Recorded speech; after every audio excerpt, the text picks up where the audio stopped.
The following is brought to you by the People's National Party. Make the trumpets play. Jamaican people want better. Economy coming like stormy weather. Ancestors are turning on them grave. To get champion, we can do it together. When we look to the future of precipice, we see Jamaica needs the vision of the PNP. People said the bag of promises, them can't carry go shop. And the crime rate getting higher, wonder when it does stop comrades. Jamaican people want better. Economy coming like stormy weather. Ancestors are turning on them grave. To get champion. The proceeding was brought to you by the People's National Party. The following is brought to you by the People's National Party. Make the trumpets play. Jamaican people want better. Economy coming like stormy weather. Ancestors are turning on them grave. To get champion, we can do it together. When we look to the future of precipice, we see Jamaica needs the vision of the PNP. People said the bag of promises, them can't carry go shop. And the crime rate getting higher, wonder when it does stop comrades. Jamaican people want better. Economy coming like stormy weather. Ancestors are turning on them grave. To get champion. The proceeding was brought to you by the People's National Party.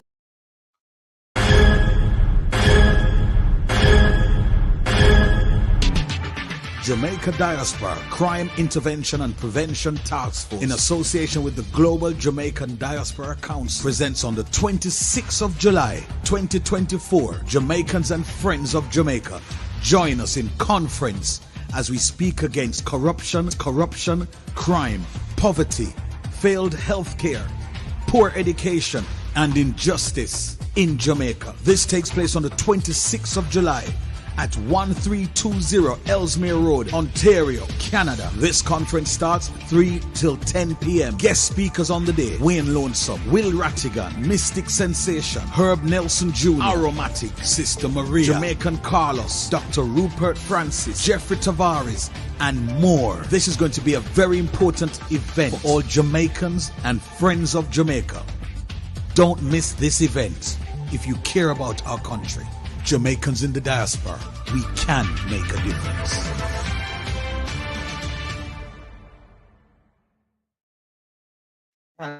Hello, welcome to everyone. Happy Friday to those in television land. Happy Friday to all our silent supporters. Happy Friday to those in the chat. Thank you so much for tuning in. As usual, hope everyone had a wonderful and productive week, and looking forward to a wonderful and restful weekend. Remember, guys, when you come in, thumbs up the live, share us out if you can. And if you're new to the channel, please show us some support by subscribing. That will be greatly appreciated. So tonight's topic is A Political Storm is Coming with your host, Baron. He just ran upstairs, he's coming. And Anne-Marie. And tonight we'll have a special guest, Richard Azan, and also Aromatic will be joining us, and Tara J from the Beyond the Echo. So let me just open the flyer for the Washington, D.C. gathering, which will be on June 15, 2024 from 9 a.m. to 4 p.m. at the Jamaican Embassy at 1520 New Hampshire Avenue, Northwest, Washington, D.C., and that will be on June 15th, 2024. So make sure you turn out in your number, support, and also please support Daisy Magazine. The website is on the flyer there, so make sure you go over and subscribe and show Daisy some support. All right, let me quickly welcome those in the chat. So Willie Dunn, welcome. Truck Life, Youngs, Sonia Foster, Wayne Evans, Sadie Dunn, Jennifer Simpson, Doreen Walker, Ian Johnson, Derek Green, Laris Bedford, Falmouth Girl 2, Don Mel, Carol Hewitt, Sonia Foster, Rennie Swaby, Sonia Barracks, the Isaacs family, Freedom, I'm Triggered, Essie Older, Andrew Walker, Doran Clark, Megawatt Volt, Sweet Pea, Violet Watson, Monica Hall, Floyd Gordon, Meline Bowman, G. Angel, Juliet Gooden Mills, Millis, The Truth, Noreen Dennison, Beverly, Gigi Jones, Marco Legista, Georgia Lynch, Beverly Edwards, Paulette Swaby, Abina Tharkody, Noreen McLean, Sandra Cole, Dawn 62, Janet Jackson, Noreen Dennison, Cheryl Benjamin, Sam Allen, Montague James, welcome, welcome. Happy Friday, and again, thank you so much for tuning in. So,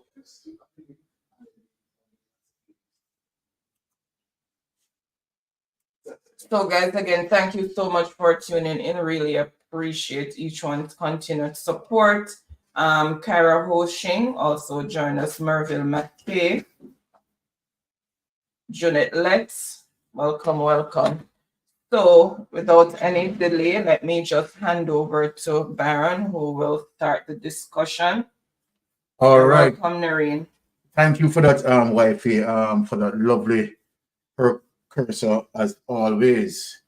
Well, of course, before I start, I want to say big thanks to all subscribers, persons in TV land, right, and new subscribers that joined us. Oh, yes, that joined the family. We want to say big thanks to you all, right? And we really love the support. The support is really strong, and we are enjoying the support. So big thanks to you guys.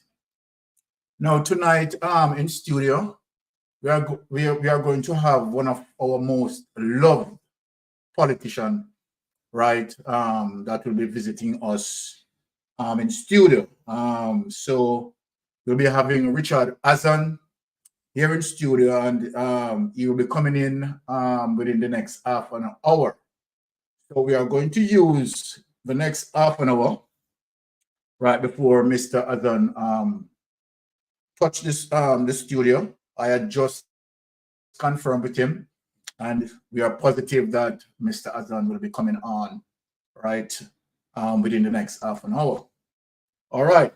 Now, let me say this. We have seen a lot of distractions that have been happening, and we know very well that we rest some of those issues. And of course, we know that, the Jamaica Labour Party is doing all what they can do as it relates to deflection, diversion, misinformation, disinformation, and the whole laundry list, right, just to prevent, right, justice from prevail. But I'm going to warn the Jamaica Labour Party tonight. Rest assured that judgment is coming, and judgment is pretty near. Now, am I happy? Yes, I am happy. When we see, as it relates to what happened in the United States, we see where the guardrails of justice stand up. And we have seen where the former president of the United States, 34 counts of wrongdoing, found guilty. Well, that within itself is supposed to send a strong message across the Western Hemisphere, particularly Jamaica, where we have a lot of corruption, there is no doubt. And so then for those persons who know that they are sinking and they are glowing in their corruption, right? We say to them, it's just a matter of time. Now, I want to share with my listeners, with my viewers, something that is interestingly developing, right, with the Integrity Commission officials and what they had signaled, right, is new corruption charges. Interesting to know that several weeks into several months, we are beating the drum, right? And I explained to the people as it relates to, right, the illicit enrichment. And we have seen where our Prime Minister, yes, let me say that, people, Andrew Holness and Juliet Holness, right, as it alleged to be a part of the six. And we are seeing some signs and evidence that is suggesting that. So I'm going to take my time. Tonight and for us to confirm why, subjectively, let me say that, I believe that Andrew and Juliet Holness are the two primary candidates based on what I am looking at to be a part of the illicit six. Now, we are going to bring up a document and we're going to read through the document, and I'm going to pick some pieces from the document.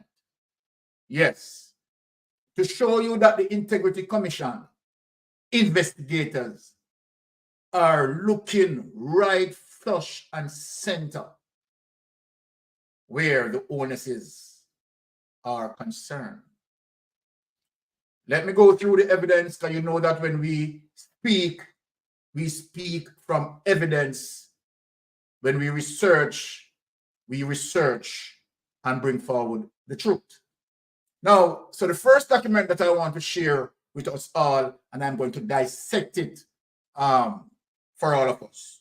Right, so wifey, without any delay, let us find Jamaican Integrity Commission. Okay. And we are going to share this document with our listeners, right, home and abroad, for them to see what I am talking about. Right? Now,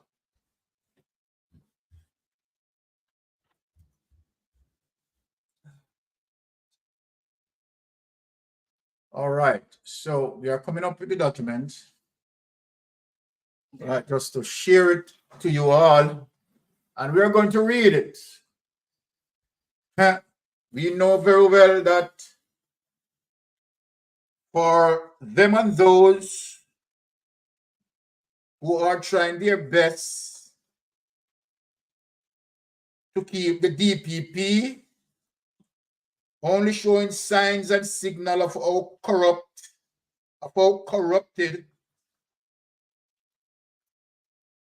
our DPP is, without no apology. Integrity Commission official signals new corruption probe reports coming soon. This was Thursday, May 30th, 2024. Let us read on, my people. While signaling that investigations into illicit enrichment and other acts of corruption require more time and extensive scrutiny Director of Investigations at the Integrity Commission, IC, Kevin Stevenson, has signaled that the country will soon have an appreciation of the complexity of these probes when the anti-corruption body releases reports on these offenses to Parliament. Thank you for that. That goes to show you that our Integrity Commission investigators are working thoroughly and meticulously. I am sure that very soon the Parliament and the country will understand the nature of some of these investigations just by virtue of reports that are produced by the work of the Commission, Stevenson said, as he filed questions yesterday from members of the Integrity Commission Oversight Committee of Parliament. Just move on. Stevenson did not make reference to investigations into the 6 parliamentarians who are being probed for illicit enrichment. Justice Minister Delroy Chuck, who is a member of the committee, sought answers on investigations being conducted by the IC without giving numbers. Do you have less than 12 or more than 12 investigations you are conducting? He asked. Continuing, Chuck queried, are you still investigating several matters for which you will write reports in due course? Stevenson replied, absolutely. He said the commission was conducting ongoing investigations, including statutory declaration related matters such as failure to file. People, I want you to see this part. I want you to see this. You know that I come here week after week beating Andrew Holness statutory declaration. I want you to see the signs that emanating out of this report, what this report is targeting. Let me go back over the paragraph. He said the commission was conducting ongoing investigations, including statutory declaration related matters such as failure to file, failure to provide information, and false statement, my people. Both locally and in the diaspora, time and time I said that if Andrew Holness 2021, 2022, 2023 statutory declaration cannot be certified, obviously he provide false statement to the Integrity Commission investigators. Now you have seen this report, right? So then I am hitting the nail on the head, hands-on, as it relates to my investigation. Now let us move on. During deliberations on several reports from the IC that had been tabled in Parliament, Chuck read from the minutes of a previous meeting indicating that Craig Beresford, the Director of Information and Complaints, had intimated that the basis of the probe into the illicit 6 was a mismatch among purchases, expenditure, and income. Now let us move on. However, Beresford quickly sought to set the record straight. Yes, let him know, Beresford, what he's talking about, indicating that he had been misquoted. According to Beresford, he was defining illicit enrichment in general terms as a mismatch between asset and income. Let them know, Mr. Beresford, the specificity of what you're investigating, not expenditures, but asset and income. I want my people to see the report, understand it while we dissect this report. The Director of Information and Complaints said he made no specific reference to the parliamentarians being investigated for illicit enrichment. He explained that when the matter of illicit enrichment is being investigated, the declarant is required to give an explanation as to how he came by his assets. Yes, this is fundamental, where people who attain certain assets, right, need to show how they come by those assets. And if not, then there's a problem as it relates to illicit enrichment. Quiz by the minister, Marlene Malawu Fort, Minister of Legal and Constitutional Affairs, who is also a member of the Oversight Committee, quizzed the IC directors. She asked how a declarant should deal with a situation where information is requested about his statutory declaration, but the individual is facing challenges obtaining it from a third party. Now, let me say this, my people. Mistress Marlene Malafort, right? You don't bother with this, right? You don't give no form of justification, Miss Malafort. Here, let me read it over to my people and let my people understand, right? You try to skill in your argument, right? We are not going to accept that. Let me point out that to my people. Marlene Malawu Fort, Minister of Legal and Constitutional Affairs, who is also a member of the Oversight Committee, quizzed the IC director. She asks how a declarant should deal with a situation where information is requested about its statutory declaration, but the individual is facing challenges obtaining it from a third party. Ms. Malafort, if you're making any reference, let me say that, if you're making any reference as it relates to Mr. Andrew Holness having difficulty to gather those information and the necessary documents to prove, it is Andrew Holness who claimed that he had gotten loan from banks, and where now it might be difficult in terms of that lie that he told. And so then there's no justification in terms of the challenges. If he cannot bring forward these evidence, he should be charged. Let me warn you, Miss Malafort, he should be charged. There's no justification, right, as it relates to difficulty in him getting it from a third party. There should not be any difficulty. There should not be any difficulty. If you get a loan from the bank, that record should be there, and that should not be difficult to be attained. Learn that, Miss Malafort. If you're making any reference in terms of where I think you're going and who I believe you're protecting, it is not going to work with the Jamaican people. Let us move on. Beresford told the committee that if the information resided with a third party, the IC would give the declarant sufficient time to obtain. Mr. Beresford had given Andrew Holness sufficient time to obtain. From 2021, Andrew Holness cannot bring forward, right, any document to justify as it relates to the certification of his statutory declaration. So then, let me say this, right, that there shouldn't be any difficulty, right? We know that Andrew Holness said he has returned on his investment. I have been pushing the question, how should Andrew Holness get return on investment if he's speaking in specificity to SSL, where SSL wasn't operating legally? SSL was stealing investors' money. SSL wasn't investing as they ought to. Do you know that SSL was a Ponzi scheme?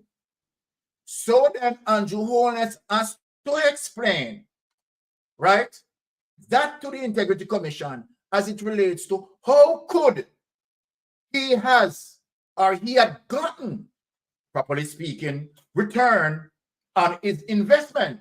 Let us move on, people. We are breaking it down.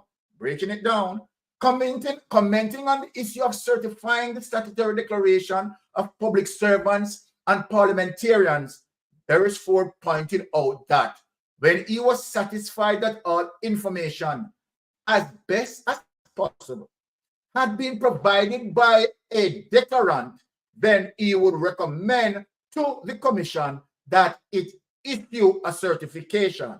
Let me say this, Mr. Beresford. I don't see that coming anytime soon, right? Because based on what Mr. X stated, that he had got loans, investigation proved that there is no loans in that regards. I don't know where he's going to get, right, those documents from to justify those loans that he had spoken about. However, if the declarant cannot be certified, tell them plain, Beresford said, a referral for investigation could be made. Yes, Mr. Beresford, referral for investigation should be made and ought to be made, and the justice need to prevail. Referencing section 42, subsection 4 of the IC Integrity Commission law, Beresford said that where the Director of Information and Complaints is of the opinion that an investigation in relation to a statutory declaration is necessary for the purposes of the Act, he shall refer the matter to the Commission for further and necessary action. It's really two outcomes. You either get the certification, or if we believe it is something that we feel we need to probe a bit further, the recommendation is made. He had it. Some members of the committee wanted to know why the commission might certify a declarant statutory declaration in a given year and in subsequent year raise concern about the same information that had been provided previously. My listeners, my subscribers, if you remember that I spoke about the 2019 statutory declaration, right? And asked myself, why was the 2019 statutory declaration was certified and then we have problem? Remember that I asked that question, people. Remember that I asked that question roughly 3 weeks, going to month, and I've been repeatedly asking that question. That how could Mr. Andrew Holness statutory declaration for 2019 being certified when there is no bank loans can be found? How can that happen? How can that happen? Right? Beresford said an individual statutory declaration may have been certified previously, but the commission got information later that the declarant has assets. People want to hear it, Let me read that over again. I want my people to hear this tonight. Beresford said an individual statutory declaration may have been certified previously based on the lies that declarant may have told. But I have a problem with this. This is telling me that if you have someone, right, and you suspect that that person, right, to have illicit enrichment, right, and you're investigating that person, don't take the person's word. Go out and investigate, right? So then we understand why that would have happened as it relates to the lie being told. But the commission got information later that the declarant has assets, for example, in another jurisdiction that was not presented as a part of his declaration. Now let me talk to my people. Over and over, I pull up Andrew Holness' 2019 statutory declaration, and I also spoke about the 2012 as it relates to Juliet Holness, right? Building a development at Lee's Flat, and where between 2012 to 2019, of course, that project, that development would have definitely escalate in value.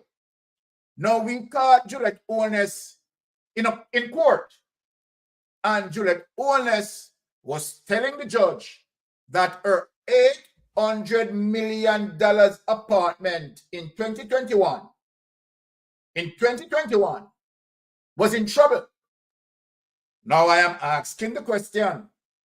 When I look at Andrew Holness' 2019 statutory declaration, we are going to get to it later and clarify it. We have not seen where we talk about income assets and liabilities. We are not seeing that under the income line, under the assets line. Sorry, my people. I am not seeing that under the asset line, because if that was under the asset line, Mr. Andrew Holness 2019 statutory declaration shouldn't be showing 171 million. It should be showing near $1 billion and over $1 billion. And so then this is the problem. This is the problem that we have here. Tongues have been wagging and expectations mounting ever since the IT released its annual report last year, in which it indicated that 6 members of parliament and 28 public officials were under investigation for illicit enrichment. With the 1-year anniversary approaching in June since the unveiling of the significant development by the anti-corruption body, all eyes are on the IC to see whether the corruption watchdog will table a report next month on the so-called illicit 6. Take that away. Right. Now, my people, all right, Mr. Azan, Mr. Richard Azan is here, and we are going to halt this since Mr. Richard Azan is here, and we are going to get into speaking with Mr. Azan. Now we are happy that Mr. Azan is here with us tonight. Mr. Azan is one of Jamaica's most loved politicians. Pleasant evening to you, Mr. Azan. Good afternoon to you and your listeners. Okay, and thank you to be a part of us today. So people, yes. People. Okay, Tara. Sorry. Welcome, Tara. I'm saying thank you for inviting me on your program. Thank you, Mr. Azan. Okay, you're welcome, and thank you so much for coming on. All right.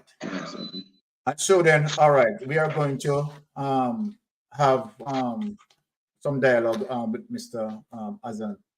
All right, so my Jamaican people home and abroad, right, for who don't know Mr. Azan, right, of course, Mr. Azan, Richard Azan, right, venture into politics, right, somewhere in October 16, 2002 to September 2020, right, and serving as a member of parliament as it relates to, right, his portfolio, right? So, Mr. Azan, once again, welcome again. Yeah, thank you very much. Yes. I have done some research in your constituency there in Clarendon there, and Northwest Clarendon, that is right? Is that correct? Yes, correct. And we are getting so much flowing of love there, right? The people in that constituency really love it. But what I want to ask you, Mr. Azan, right, is, right, we see where you have entered into politics 2002. You want to begin in terms of telling us, right, a little about Mr. Azan prior to entering into politics. Okay, well, my mother side were involved in the politics from in the 70s with Mr. Michael Manley. Yes. And P.W. Minot. So I was out there with them, and right through and so forth. Then 1981, after the defeat of the party, we were asked to go on a drive. Yes. For reorganizing the constituency and so forth. So I get involved then with the late Ken Spencer, Yes. and he served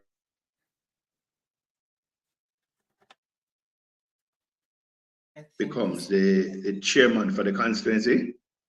Yes. And then I was part of the team as treasurer for the constituency. Then I becomes an organizer. And by 86, when we have the parish council election, I was tasked with the campaign to be the campaign manager for the 4th division. And we were successful in 3 of the 4. We lost the Frankfield division by a small margin. Yes. And then we move on to right up until 89, when we take the constituency by over 700 votes. So working along with Carl Marshall, then right up until 97, when he was defeated by Cliff Stone, and he leave. 2001, the former party leader, Mr. P.J. Patterson, said that they did so much poll because I didn't have an interest in politics. I decided just only to serve in the background and so forth. 2001, I was looking candidate, and one day he called me after an NEC meeting in Westmoreland and said to me that, listen, young man, next week Sunday, Roger Clark will come and present you as a candidate. I said, don't come early, that can't work. He said, well, we're going into an election, and all our polls show that you are the person the people want. I said, well, I have to discuss it with my family, along with the constituency first. He said, well, do all of that, but next week Sunday, Roger Clark will be coming to present you. I discussed it with my mother when I returned. And she said, but you're doing your work already, so you might as well just go ahead and do it. I met with the executive on the Wednesday night, and I shared it with them. And I could tell you that majority was in support of me. By the Sunday, I was surprised. The entire auditorium at Spalding Primary School was packed, and it didn't cost me $1. People just turn up, they hear about it and they turn up. And that was history. And we went into the election, and from there right up until today, I am still here at Northwestern Clarendon, working along with the people. Wow, what a commitment.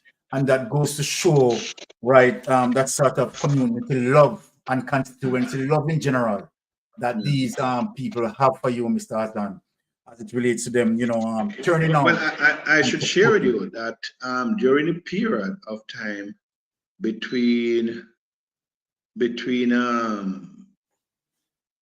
97, I think about 90, in the 80s, 90s, in the 90s, about between 95 and so forth, I was able to form a number of NGOs in different communities with the Jamaicans, and working along with the Social Development Commission to get some roads. And we were able to get 24 roads done by the Jamaica Social Investment Fund, along with some basic schools and other facilities.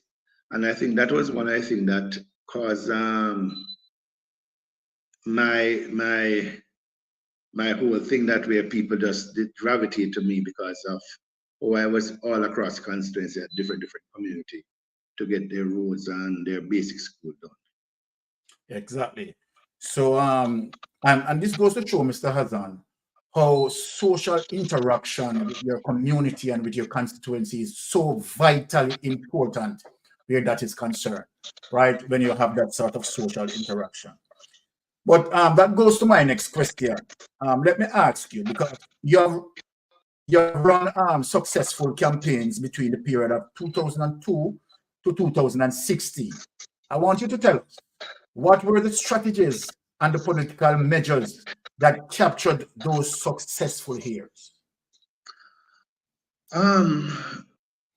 I believe in participation.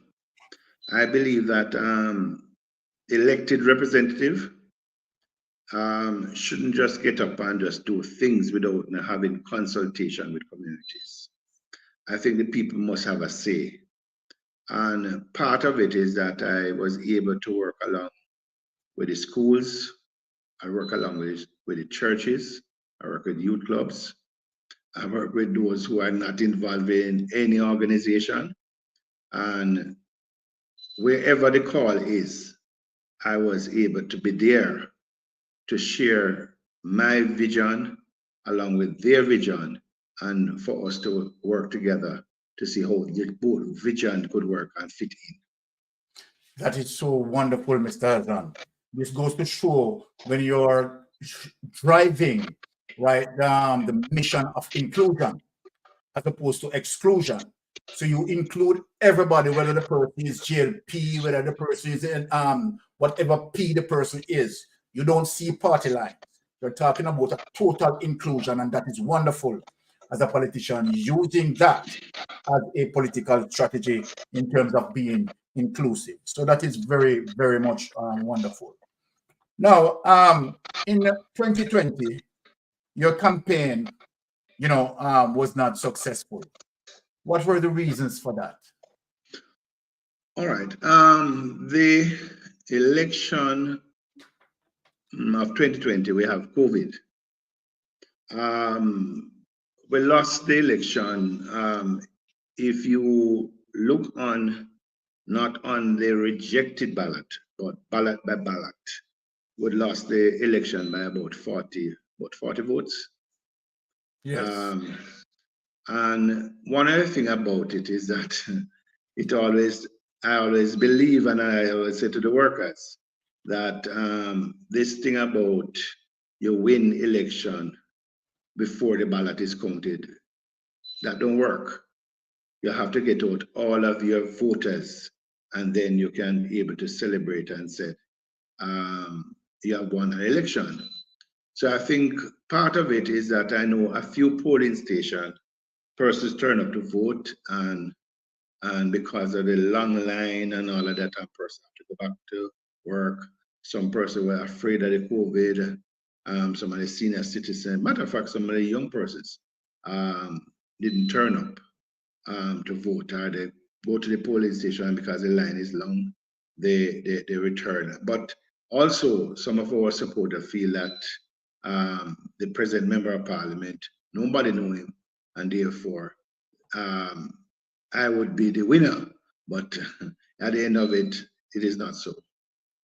Okay.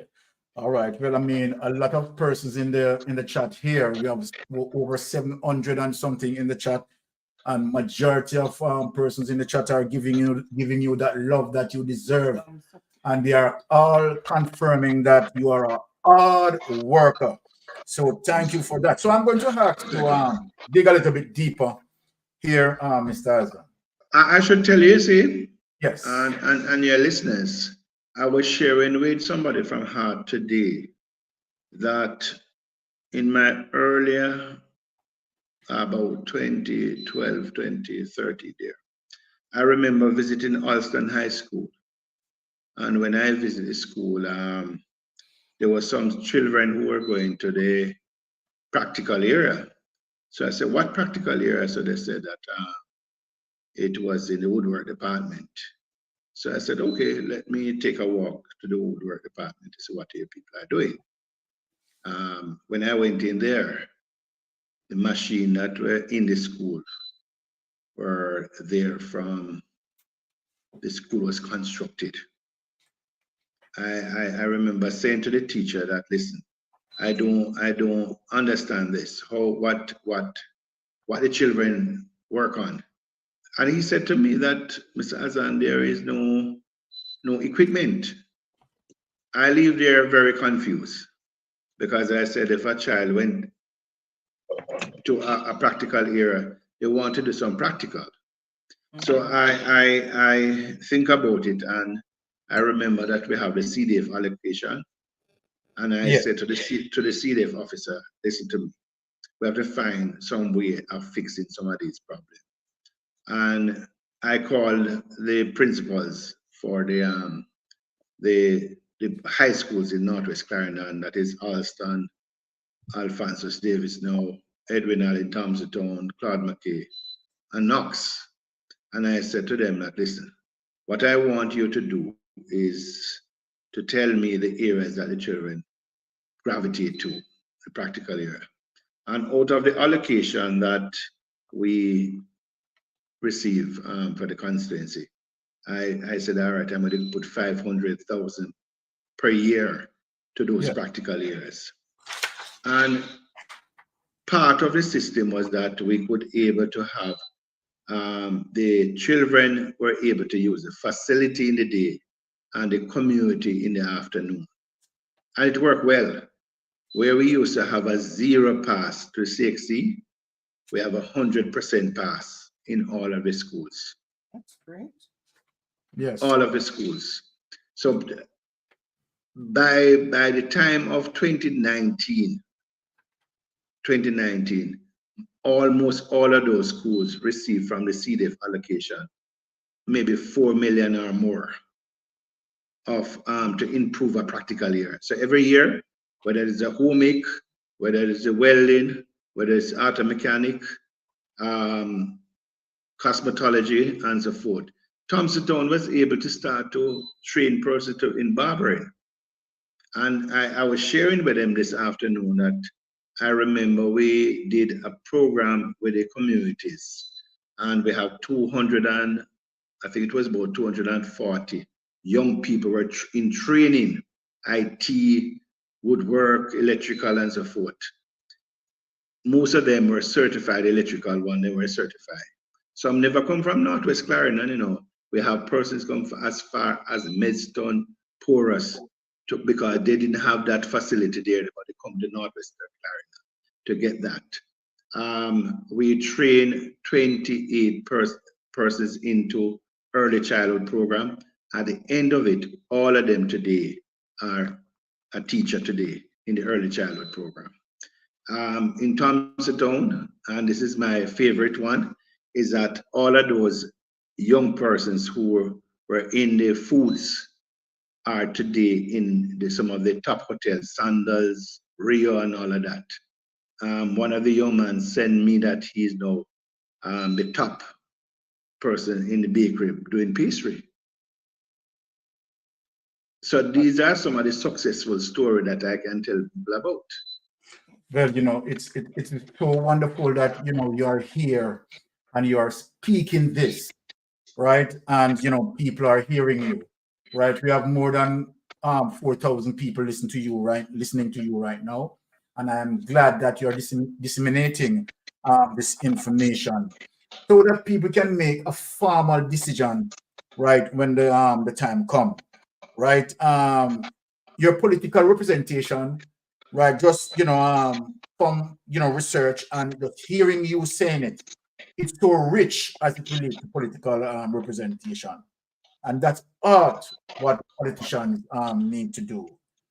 So I'm just going to get a little bit deeper in your ministry when you were in the Ministry of Work, right? And let me ask, as a shadow, you know, I'm a shadow spokesperson for Works, what are your immediate plans for the roads in Jamaica, particularly the parochial roads? Okay, one of the major thing that I said no. The government is spending more resources now through Works, but it is not being done properly on the ground. Yes. Highway is important, very, very important.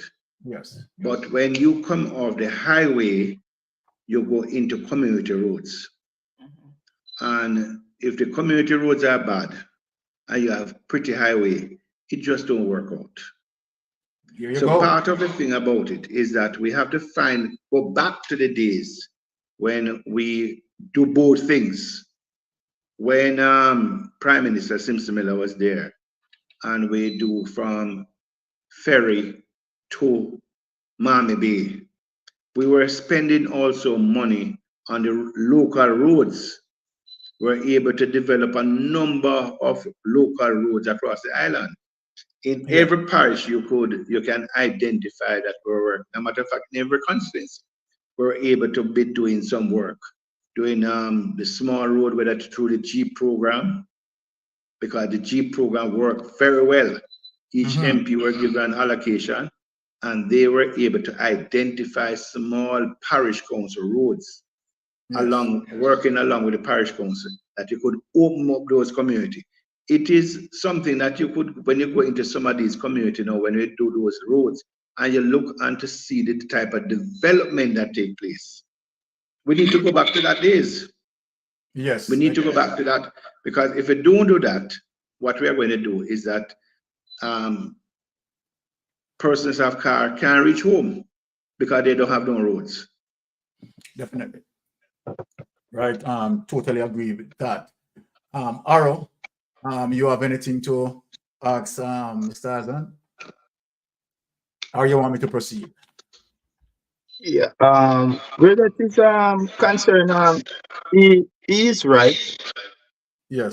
Because you know, if you look at this administration, they thought that they spend the most money. But he was on the camp. Oh, sorry, hold that. There's a feedback coming from you. I think you have another window open there. There's a feedback coming from you. Sorry. Okay. All right. Just let me take let me take over here, Mr. Azan. I really apologize for that. Mr. Azan, what are your thoughts on the current treatment towards local contractors on payment for work completed for over 2 years? Because we have seen those contractors complaining that, you know, they have done work and they are not being paid. What are your thoughts on that? Okay, before the matter becomes public, I really were having some dialogue with some of the contractors, because some reached out to me to express their concern of what was happening, and they didn't have anybody from the government side ears to listen to what they were saying, because they behave this thing. Either you take it or leave it. Yes. And therefore, it ended up that they did work. The major contractor rate was much higher than the local contractors. And therefore, it's like you have 100,000 and you're throwing away the 100,000 because you hear about 200,000. But you end up as a loser, because the rates what they give them were much lower than the original rate, and therefore is that they were working and working and working, and therefore at the end of it they end up losing millions of dollars. And promise was made to them, and in meetings and after the meeting, those promises didn't come true. They didn't get them back in writing. They're trying to have meetings with other persons. They refuse to have any meetings, and therefore, I send out a press release. I reach out to some of the contractors. We gather in some information, and then we'll be having a meeting very shortly with the contractors to see how best we can able to iron out. I don't think the government is willing to have any meeting with them, because I believe that is something that they just push down to the contractors' throat. That said, listen, I give you some work, and therefore I tell you to go and do the work, and therefore you finish your work or you don't finish your work, and so forth. Remember that they, at a certain point, they take away back some of the contract from some of the local contractors and give it to the major contractors. Wow. And part of the thing, you know, is that if we don't try to build a local industry, we are going to be in serious trouble, because all of these local contractors employ Jamaican people, and the Jamaican people have family, and it multiply. Yes. So we have to be very careful what we are doing. So true. So true. And you know what? Let me say this. I want for all the persons who are listening, right, sort of understand the level of political representation that you're getting from Mr. Azan, right, and what is lacking just now when we're making the comparison, right? As what Mr. Azan said, right, it's more of an autocratic sort of, government, pushing down things in your throat, right? It's either take it or leave it, as according to what Mr. Azan said. So we I should tell you, yes, while I was at the ministry, I have an open door policy, and I used to meet with the contractors regular. I will go on their sites, because when I think about it, I always try to go visit projects to make sure that we get quality work. Quality work. I always try to do that. I spend the time going out there, hearing from the people. Also, where water always run and where water should go on. So it's that you're always there, you have regular dialogue with the contractors. That means if they have a problem, you can able to help to solve it at the same time. Very good. Very good. I like the response with that. Right. I'm going to just ask you a question, right, based on a certain current situation that is happening right now. Right. We have heard the talk about Mark Golden, British Commonwealth citizenship, right? And this dual citizenship thing, and one side of the aisle is saying that you shouldn't be participate in the parliament as it relates to dual citizenship, and we see the level of hypocrisy that is taking place. What is your stand as it relates to dual citizenship? And I'm talking, before you answer, Mr. Azan, let me just go through and make you understand clearly as it relates to where the Constitution provide, right, under Section 39 and Section 40, as it relates to a Commonwealth citizenship, right, can, of course, if you live in Jamaica and you take allegiance to another Commonwealth country, right, and you live in the country for a year, the Constitution allowed you that you can participate. So let me ask you, what is your input as it relates to dual citizenship for Commonwealth? We are not talking about foreign state or foreign power. We are talking about Commonwealth country. What is your thoughts on it? Well, when I think about it, with the Mark Golden issue and the Commonwealth thing, I think it's just politics. Exactly. And the JLP is on the back foot. Yes. And they're trying to do everything to see if they can get any traction. And therefore, certainly, they're not getting any traction from this one. Because a Commonwealth citizen is clear. It's clear. It's like you're beating a dead horse, or you're beating a dead pig. Yes. The pig dead, and no matter how the water is hot, and you pour it on the pig can't feel it, him dead already. Dead already. So is that this matter is just dead? I love that. And then trying to get up every day, and you find one member of parliament today in the morning, one in the afternoon, and all of them saying something. Yes. The real issue is that you're a Commonwealth citizen, and therefore he's a born Jamaican. Exactly. He have a passport because of his father, and yes, because he's a Commonwealth citizen. Nothing is wrong with that. He traveled on his Jamaican passport. Yes. It's like take for example my side. My grandfather is from Lebanon. My grandfather is from Lebanon. Yes. But my father is a Jamaican. Yes. If my grandfather was alive and want to bring me to Lebanon, I say you have to get a passport from Lebanon. Maybe I would get one too. Exactly. But part of the thing about it is that if those who speak today, if resident Jamaican who live in London and they want to contribute to a school or a hospital down here, how we treat it.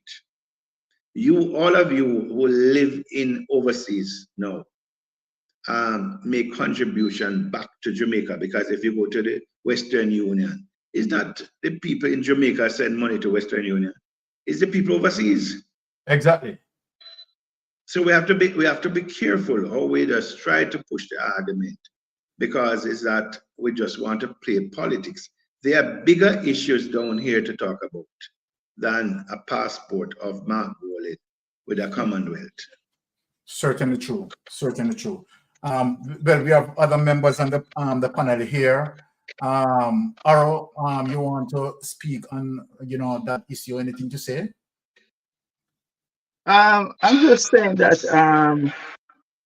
that is they would say a know nothing burger, because as the day proceeds, there's another member coming out who have dual citizenship on the other side. So we just have to continue to do what we do.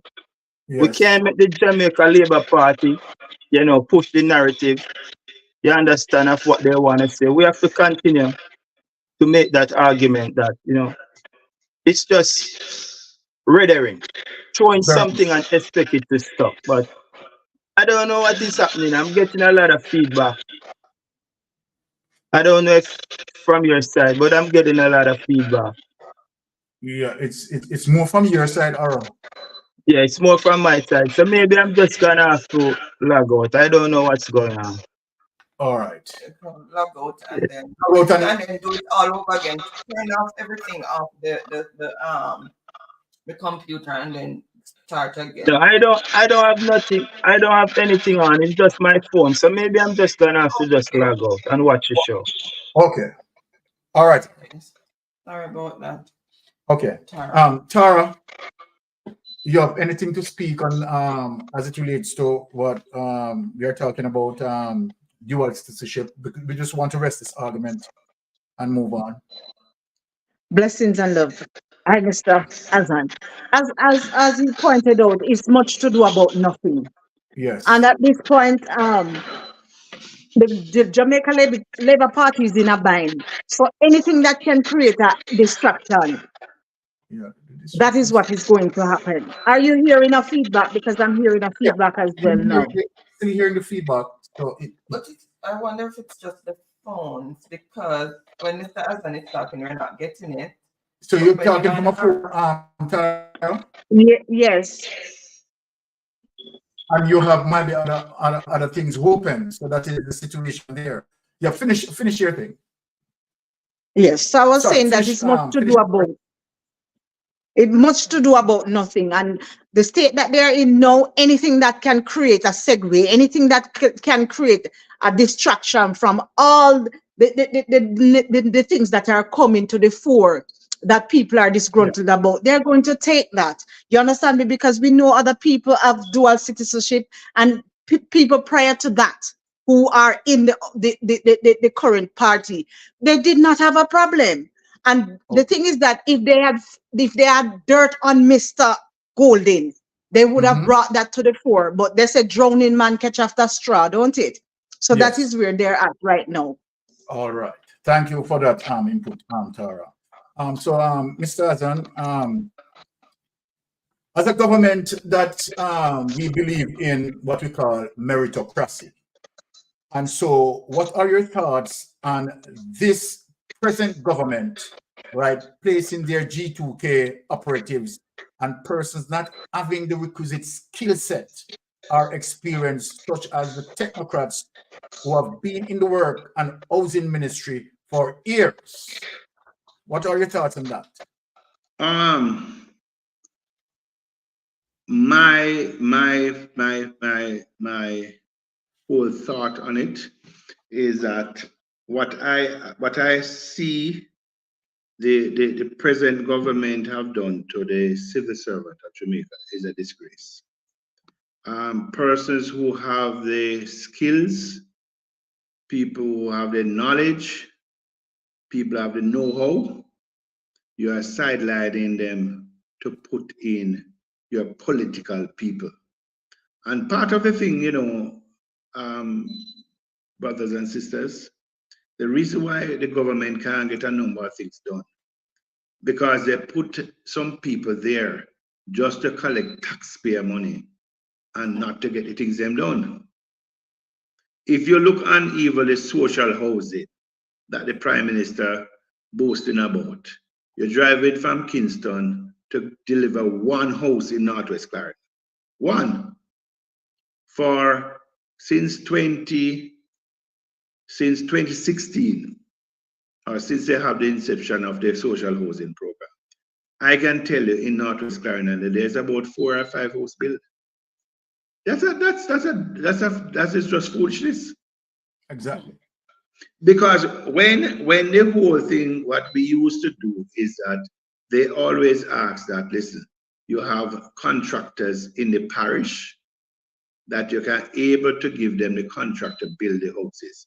What they are doing now is that they are giving their persons the contract to do these houses.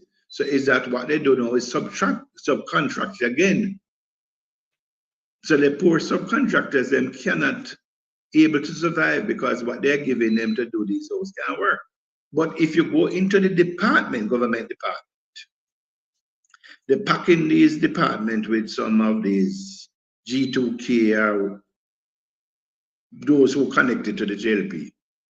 And when they put them there, they're going there just to make sure they just hold up an office, but not to get anything done. Not to get anything done. Last year, I remember quite clearly, the government have to return over $300 million from the Ministry of Education that they couldn't spend. Why? Wow. You want to do a roof on a school, but you don't have the people to do it. Because what happened now? You put some people there and they don't even know what a nail look like from a screw. Crazy. And therefore, you have that type of problem.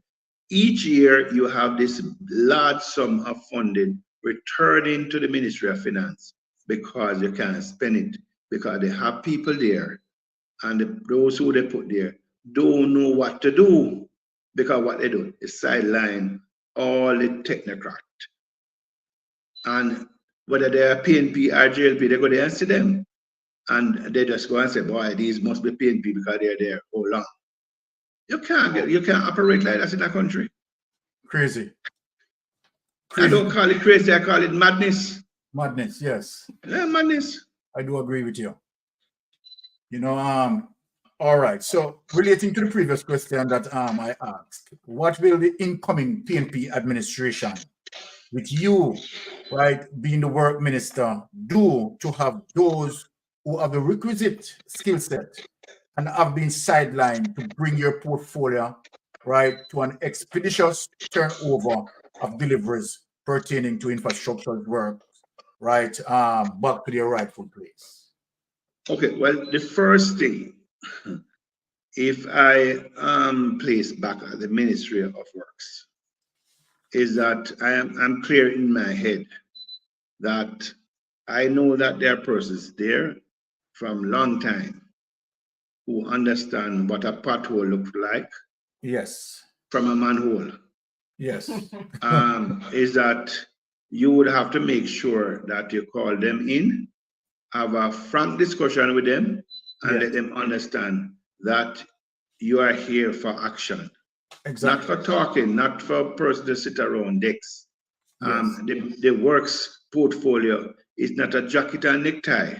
Yes. It is jeans and water boot, a hard boot.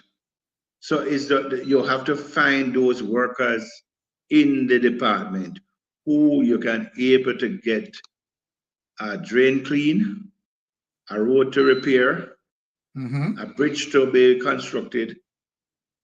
All of these things we need to do. We put together a team that you could able potholers on a road, and you call in and to say there's a pothole in Halfway Tree. You have a team that immediately would go there and patch those holes. They abandon all of that. Yes. we have to set up back those systems that make sure that it work. It Exactly. work for the people. So I'm not for a person to go there to ask the person if they are PNP or JLP. I want to make sure I have workers. All right. Workers. Very good. And that is what we call the politics of inclusion. All right, that's what we call the politics of inclusion. Mr. Azan, I know that during your political career, right, you know, there's a particular, you can't take any call now, can't take any call now. Okay, tell him that as soon as I... Sorry, hold on. We'll take the calls for the questions. Yeah, I have two more questions for Mr. Azan. So after that... No, I okay. Okay. Oh, okay. I'm going to take the question there. And the WhatsApp, to answer the question. Okay. All right. We'll do it. All right. So yes. Okay. Mr. Azan, I know that in your political career, right, there was some form of mishap, I would say, as a result of you pouring out your love.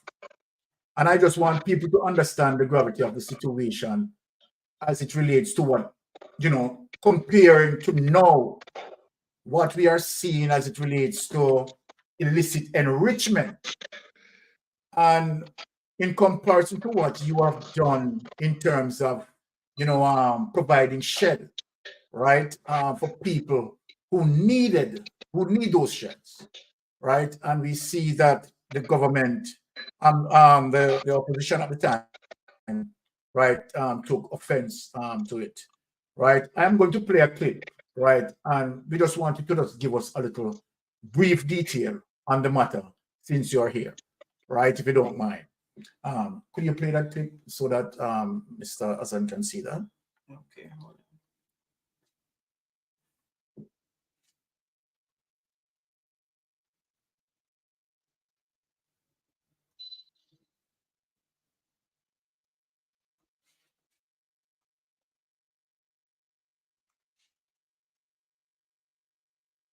We don't feel comfortable sitting in Parliament with a Minister of Government who was openly accepting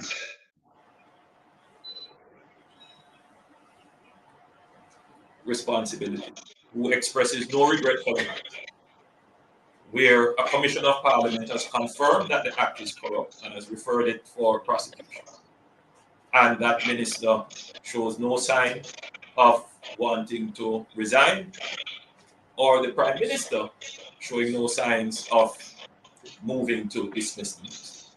With all the sympathy that one can have for support, this is embarrassing, not only to the government as a party, not only the PNP, but to the government, to Jamaica, to all of us. Our heads bow this morning with this sort of reaction.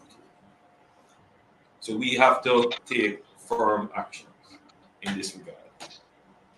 It is a dark day for Jamaica, where the Prime Minister is unwilling or afraid to act against a minister in which the public has lost total confidence and in which the institutions of the society all agree that this person does not enjoy their trust or faith and has breached the confidence that the people have placed in them.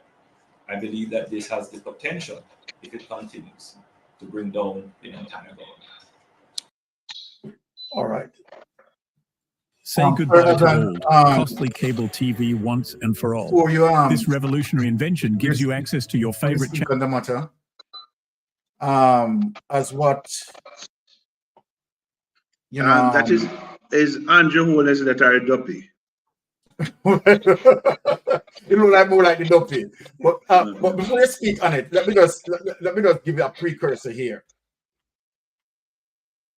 Mr. Andrew Holness said it is a dark day for what Mr. Azan had done in terms of providing some shed for people to avoid the element, right? Poor people. Now, in comparison that we have here today, Mr. Azan, that the JLP government is now struggling with what we call illicit 6 and 28 other civil workers, right, facing such a situation as it relates to the Integrity Commission investigation, right? The comparison between day and night. What do you have to say in terms of giving us some clarity where that is concerned?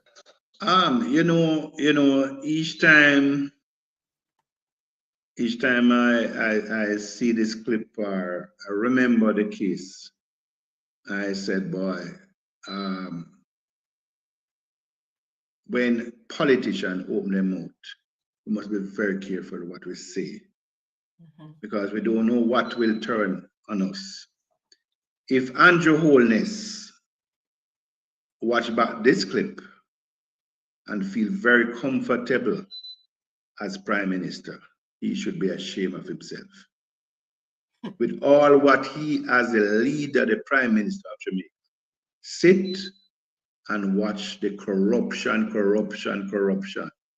Different ministers involved.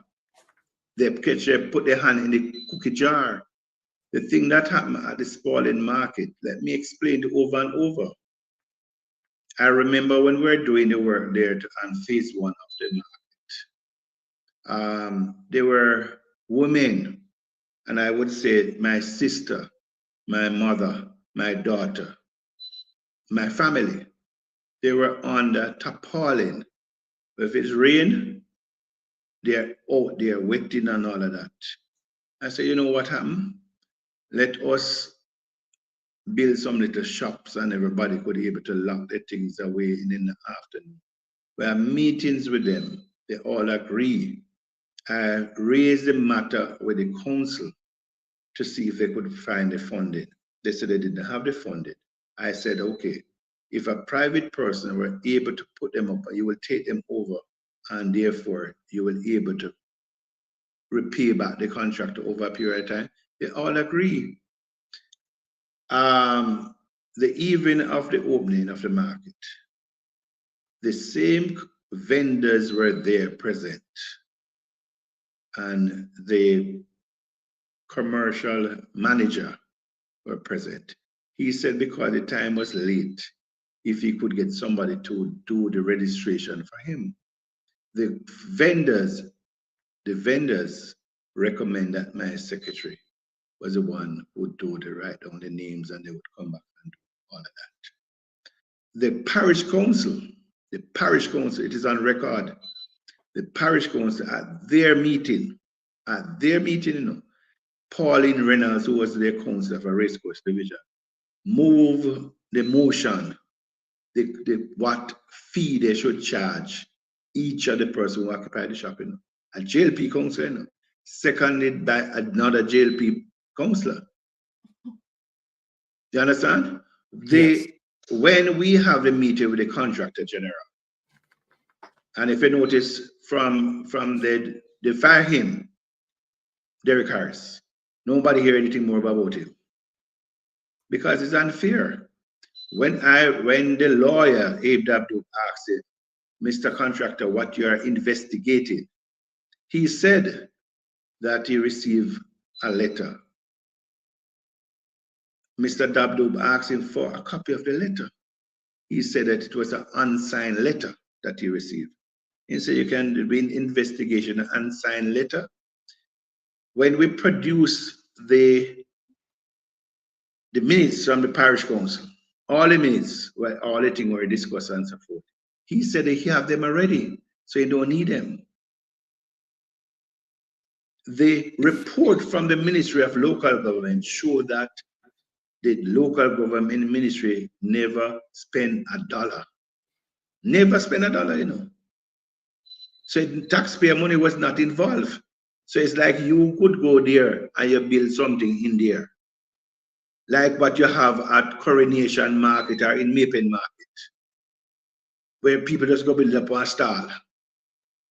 But all we were trying to do is to make sure that the thing them look uniform and they look nice and all of that, and therefore people can lock the things away at the night.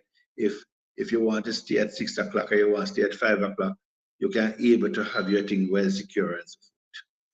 So when they say that I didn't have no regret, I still feel that I don't have no regret, you know, because what happened, I was trying to make sure that we have a thing looking good, looking decent. Don't look like what you have down a Coronation Market here. That people walk in and you have to be afraid that your eyes will dick out or something. You know, you're tumbling all over things. You have the thing in a way that people can't able to sit properly. You can't able to, person can go into the market and so forth. The thing was working properly. Okay. A matter of fact, you know, the funny thing about it, you know, the transport center is falling and in the market is falling. The containers that are there now, what they were able to cut and have shops. I was the one who find them, you know, get them free of cost and turn them over to parish council. You know? So what they should be doing, running those things also to say that listen, how you are doing all of these things and nobody say anything now. Definitely. It's crazy. Night and day in terms of what you have done. What you have done is nothing wrong. Let me say that. Right? The love that Mr. Azan has poured out and showed true representation, right? True political representation, helping the poor. And what had done, we had seen, we had played the clip, we had heard them, their remarks. I want to ask, right, for those persons, Andrew Holness and all the others, right, what are they saying now as it relates to what is hanging over their head, the illicit 6? You have seen where statutory declaration from 2021, 2022, 2023 cannot be certified. And you are going to tell me as the clear comparison as it relates to what Brother Azan had done, building some sheds for poor people, And what has been happening now with our treasury, $1.7 trillion. $1.7 trillion being missing. And no one coming out, not hearing from the PSOJ, not hearing right from responsible people of society, the umbrella group of church, nothing from them, right, in describing what we are seeing now as dark days, as opposed to what Mr. Azan had done, building some sheds. And when Mr. Azan built those sheds for those people, we have been told, right, dark days in comparison to now. Before I ask Mr. Azan the final question, does anyone, because I don't want to miss, I want to make sure that all persons who are tuning in, right, we have more than 1,000, so many people in the chat. We have over 1,000 people in the chat present. Anyone out there who want to call, ask Mr. Azan question, right? I'm giving a 10 minutes gap before I ask the final question because we can't have Mr. Azan sitting here for too long. So I am going to now open the phone lines for any person who want to call in because I don't want it to be said that, okay, Mystic Sensation should have asked Mr. Azan this and he didn't ask Mr. Azan this, right? Mr. Azan is there. Here, I am open the phone line, right, for 10 minutes of any persons who want to call and speak to Mr. Azan. The phone line is open.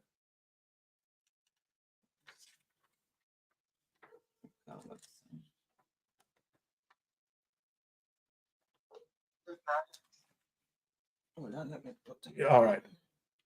All right, Sam, you're on Mystic Sensation Live. Go ahead with your question. Yes, sir. Thank you. Mr. Azan, I know the PMP is quiet and the issue of the Minister of Finance giving Mr. Azan, the CEO of BASCO, $1.5 billion for lease and refurbish of building in Mandeville. Second question, Mr. Holness appointed his business partner as UDC chairman. Why the PNP is so quiet on this? Hello? Oh, 1 sec. Hello? Okay. I don't hear his question clearly, but I know that he said something about $1 billion about the tax office in Mandeville. Yes, the tax office in Mandeville. He's asking that question. What he said, I asked about it. Hold on. You wanna just rephrase your question again for Mr. Azan? The first question. Well, maybe I just can guess that he's asking the question about, I think he said that PNP is quiet on the $1 billion, what is being earmarked for retrofit of the tax office in Mandeville? Yes. Okay. My take on it, and I said it to the spokesperson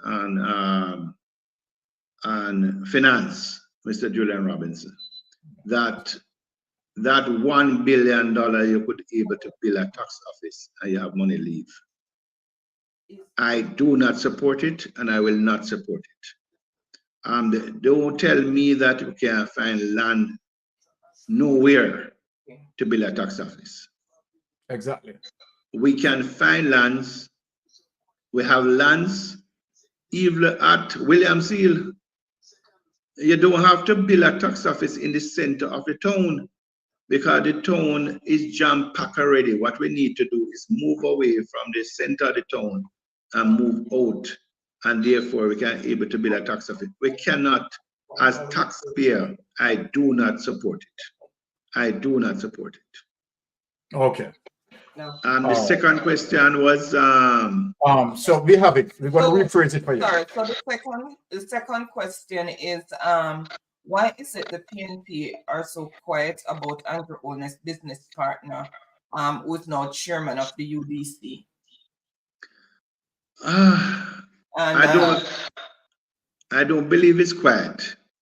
That is just out of the thing yesterday or so forth. And then we have to think about how you able to respond. Sometimes you want to respond and person want they respond immediately. One thing about it is that when you respond, you must respond with A, B, C, and D. Exactly. And Andrew went out and just jumped on, and he was hungry for power when he went on to say that it's a dark day. But he don't understand that it's a dark day to do something like this. He don't understand that it's a dark day. How you could put your business partner who involved in other things to chair the UDC board? Oh, please. Oh, please. Nepotism and cronyism. Yes. So he believed that Tom Junk and Tom Fool. Yes. You understand? Exactly. Well, you know, he's the captain of nepotism, cronyism, and skullduggery. Right, exactly. Okay, let me answer this call. All right. Okay. So caller, I hope Mr. Azan answered that question for you. Anyone else calling in or? Okay, there's a question from Daisy Magazine. Welcome, Daisy Magazine. Happy Friday. So Daisy Magazine is saying, will Mr. Azan work on legislation to revamp the Public Works Department, bringing it into the 21st century? The old public works system, because it was abandoned for years. We used to have the different offices in the parishes and so forth. To me, I don't think that we have to go back to that. What we can do is each parish have an office well staffed, and you have different officers assigned to different constituency. I think that is what I would support and for it to work. So you can able to cut some of the costs that you're running maybe 200 offices across the island when you could just run maybe 14 offices. Okay. Did he answer your question, Carla? Oh, that's Daisy Magazine. Yeah, that's she had put the question in the chat. All right. Also, another caller is coming in. Go on. I'm just trying to get the message. It's a voice message. Okay. Another voice message is coming in, Mr. Azan. People want to speak with you as it relates to having their questions being answered. So.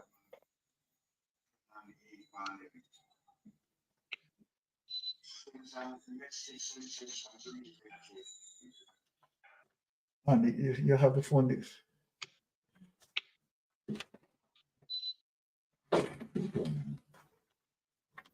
Okay.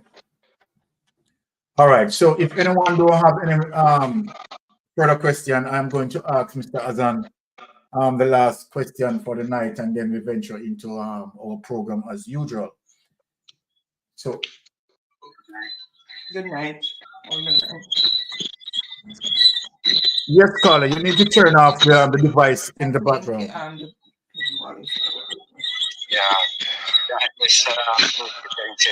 Yes, good night to you, sir. I'm outside, but the thing is inside. You hear me, sir? Yeah, we are getting some effects that is causing some distortion here. So okay.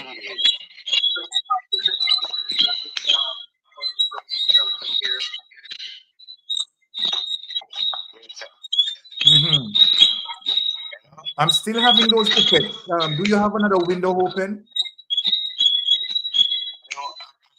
I turned on the TV right now and I'm outside. Oh. Is the crickets in the background or something in the background is very noisy? Yes. All right. You're going to have to call back. I really apologize for that because it is causing some serious distraction. All right, cool. All right.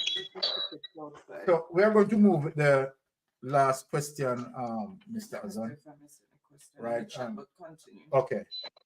Mr. Azan, right. Yes, I just want you to tell the people what is your political mandate to maintain your political base, to win over some GLP supporters, and finally to convince those voters who are undecided.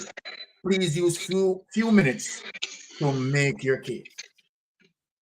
Okay, I think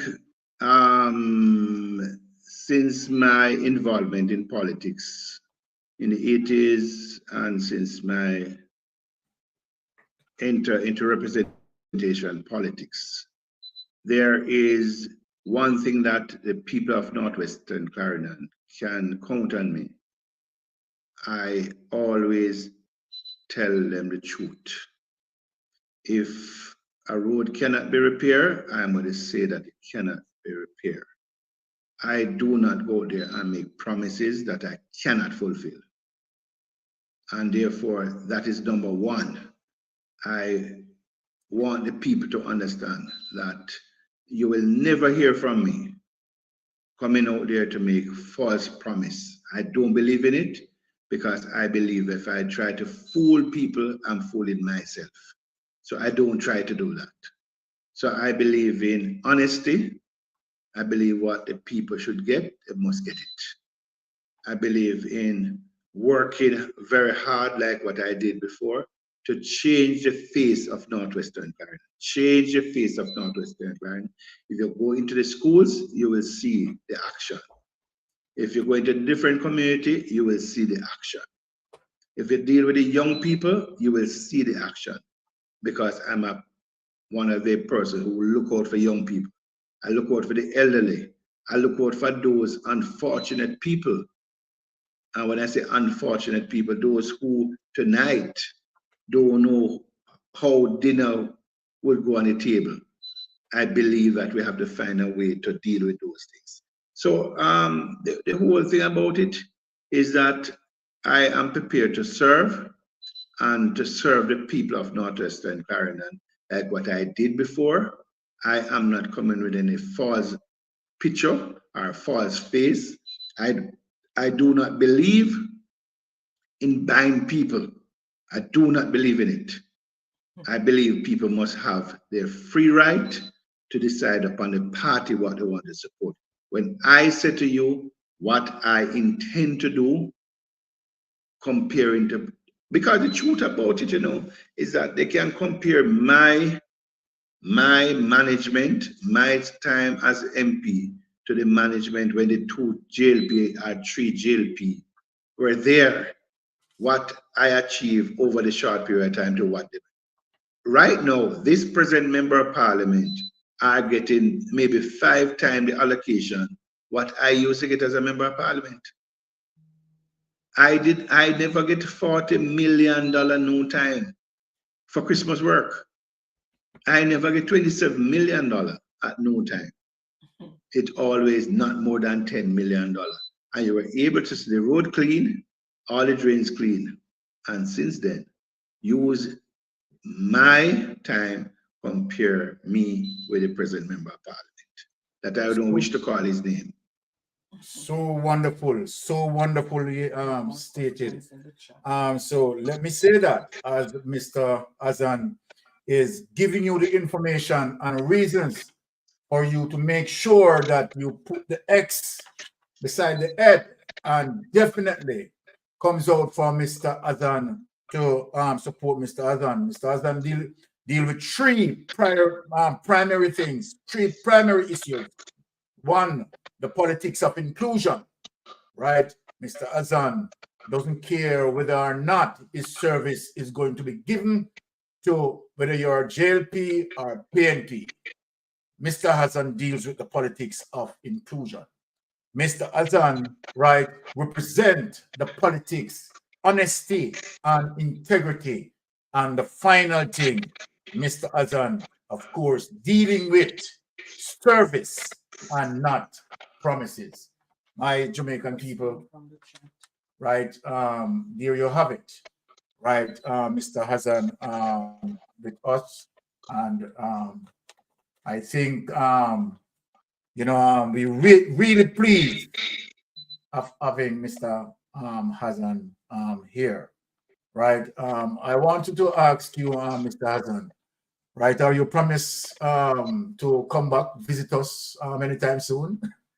I'm willing. Anytime, anytime, any places. Just give me the notice in time that it don't clash with any activity that I have. Because thank you very much. I know that I have other things this evening, but I decide to put those on hold and to be with you and your listeners. And we really appreciate it. Really appreciate that. There's can I ask you one more questions from the chat? Nordy is saying, what's your take on the IC not charging parliamentarians? I personally believe that what is good for one, it is good for all. Thank you. All right. So, Mr. Azan, once again, thank you for making it for Mystic Sensation tonight. We really appreciate it. And you know, before I leave, I want to say this, because sometimes we as politicians believe that because we are politicians, we are bigger than the law. I do not believe in it. I believe that if, no matter the position that I have, I am equal to the person who don't have a position. Yes. You understand? You are in the position to serve.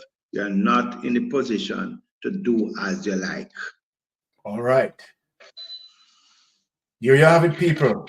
Mr. Azan, right, delivering service to the people as he ought to. Real political representation, right? So, people, you have it, right? Up close and personal with Mr. Azan, and we are asking you that when that time comes, please make the informed decision, right, as it relates to the representation that you want, right? So once again, Mr. Azan, thank you, and we say a blessing, good night, and have a wonderful weekend, sir. It was a pleasure to have you on our program. Thank you. Thank you, and your team, and to your listeners. Thank you. Thank you. Okay. All right. So now, let us get into the meat of the matter here. Now, people, we are going to get a little bit heated as it relates to dealing with some evidence here. But before we do that, let us sort of smooth out things a bit. Honey, you want to do this? All right. Before we get into the heat of things, right, we are going to play a clip for us to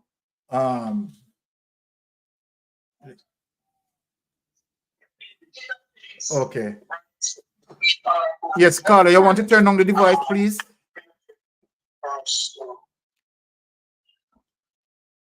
Yes, thank you.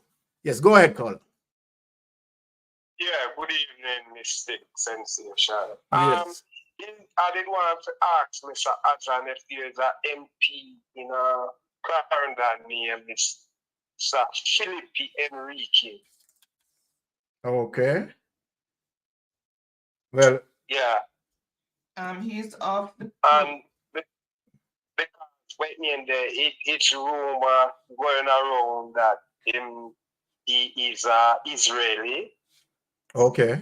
So, yes, so I did just want to ask him if there's an MP in Clarendon named Mr. Philippi Enrique, and he said he's an Israeli. Okay. All right. So I don't know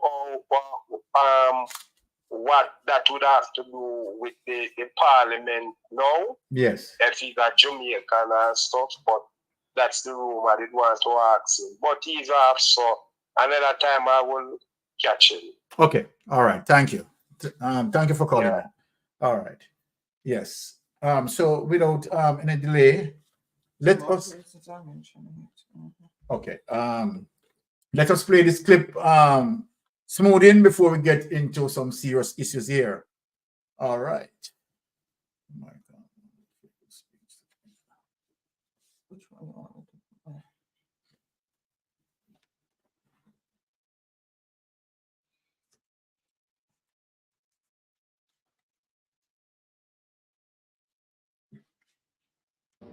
Many friends on both sides of the aisle. As I go, I ask two things.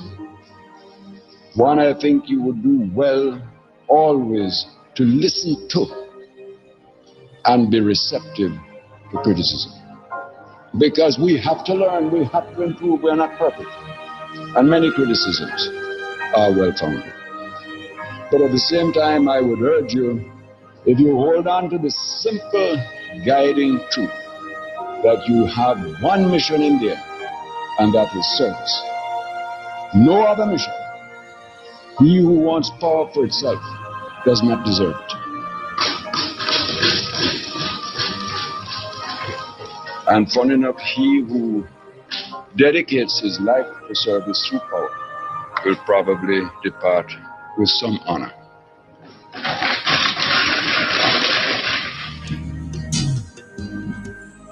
Michael Manley died aged 72 in March 1997. Thousands mourn the man they called Joshua.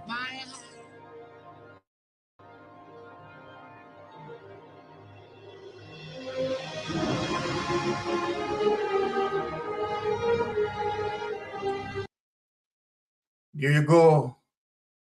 As it relates to what Michael Manley had just said in that clip, that who want power for themselves doesn't deserve it. Now we have seen, right, as it relates to the current prime minister that we have, the sort of dictator style ship, the cannery, the lies, the deceit, the trickery, the manipulation, the suppression, the bullyism, and the badman government. But most of all, what is hurting to the people is the level of deceit, unfulfilled promise, and the level of corruption. The level of corruption. Now, without any further delay, let us play the next clip. Okay. Yeah.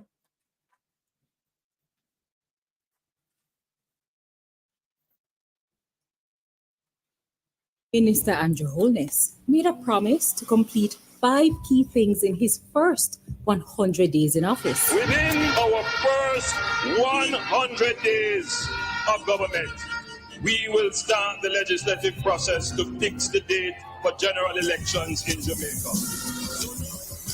Promises on top of promises. Can you guess how many were kept? Well, that didn't go too well. Let's see what he's promised in the last 100 days. October 4, 2023.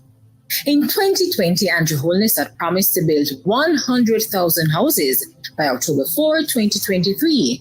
This promise was scaled down to 70,000 units, but up to the end of 2022, a total of only 15,477 housing units had been built under his administration since 2016.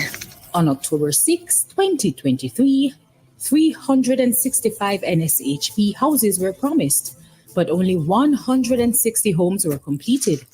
On October 18, 2023, Holness promised he would lower the inflation rate, which was at 5.1%.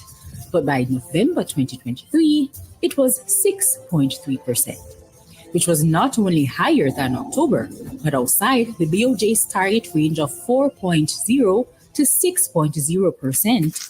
On October 29, 2023, he promised significant investments to facilitate the transformation of the JCF. To date, many rank-and-file police personnel still await overtime payments. On October 30, 2023, Holness advocated for peace in the Middle East and the protection of human rights for all. Yet, Jamaica missed the UN General Assembly vote on humanitarian truce in Gaza on October 27, 2023. On November 2, 2023, Holness promised to make sure that all Jamaicans have access to water, then committed 50,000 water tanks, but said only 3,000 would be distributed. On November 8, 2023, Andrew Holness promised to respond to the Integrity Commission about his 2022 and 2023 statutory declarations not being certified. As of February 2024, he has not updated the country, nor have they been certified. On November 19, 2023, Holness promised $330 million for a special housing-related response for home repair. The next day, on November 20, 2023, Holness also promised to commit to address the issues and offer support to the residents affected by flood rains. As of February 2024, many residents are still waiting on said funds. On November 22, 2023, Holness repeated a promise he made in 2021, which was to provide 12,000 titles. On November 24, 2023, Holness promised $1.4 billion to clean up Jamaica. On November 25, 2023, Holness said that the government has shown they can keep the dollar stable. When he took office, the dollar was 121.22 to 1, and today the dollar is 156.80 to 1. On November 26, 2023, Holness promised to end energy poverty, lower light bills, and reliance on makeshift lighting solutions.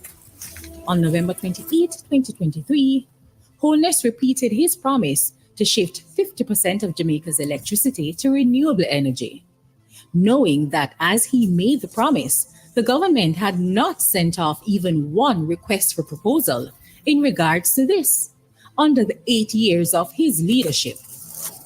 On January 8, 2024, Holness promised at minimum 500 new houses under the NSHP. On January 10, 2024, Holness promised to reimagine, reshape the way we utilize our markets island-wide. On January 17, 2024, Holness promised a Type 5 health center for Portmore, which is currently without a hospital. On January 24, 2024, Holness promised the 40 billion Spark program, which is supposed to revitalize secondary, parochial, and community roads across the island. On February 11, 2024, Holness promised to turn Clarkstown in Trelawney into a city. On February 12, 2024, Holness promised 1.52.0, indicating that he will increase the tax threshold.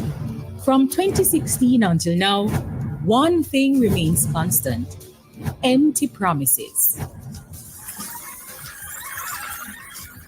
Let's hear from Holness himself as to why he made these promises. So no government will be able to come and make false promises and hide the truth and tell you half-truths and trick you into voting for them, and then when them win, them throw on poison for you. Time come for a change.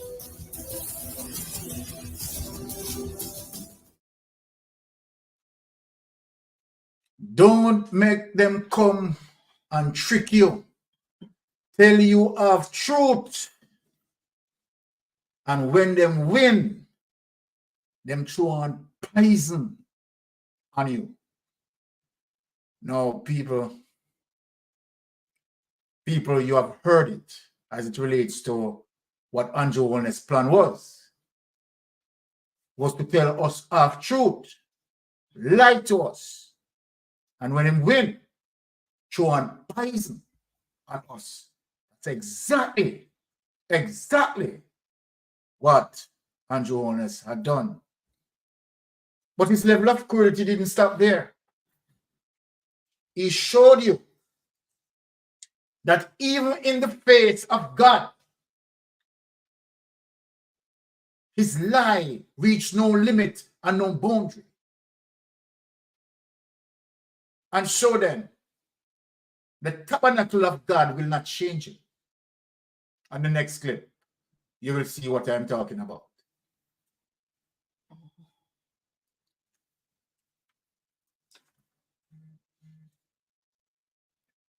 Let me take up this first. One sec.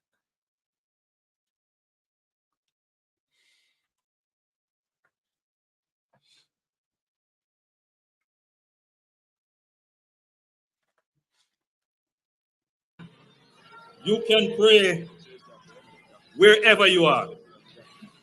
You can pray in your home. You can pray at your place of work. You always pray for your nation in the church. But there is always something symbolic when the leaders of the nation say to the people of the nation, let us pray.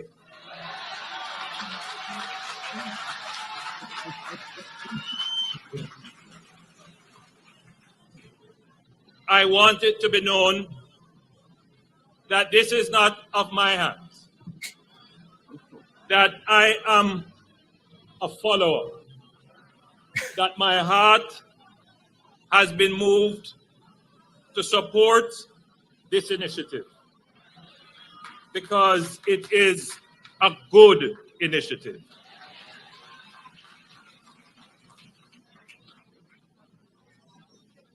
We pray not because we don't want to work. We pray because we recognize that our work, our own efforts will never be good enough.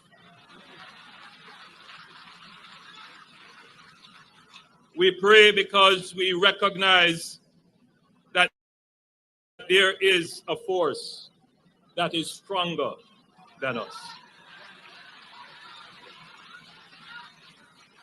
We pray because even the mightiest warrior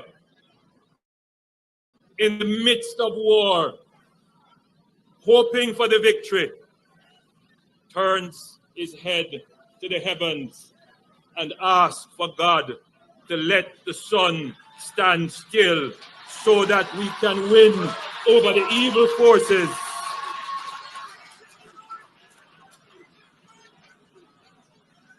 Eternal God and Father,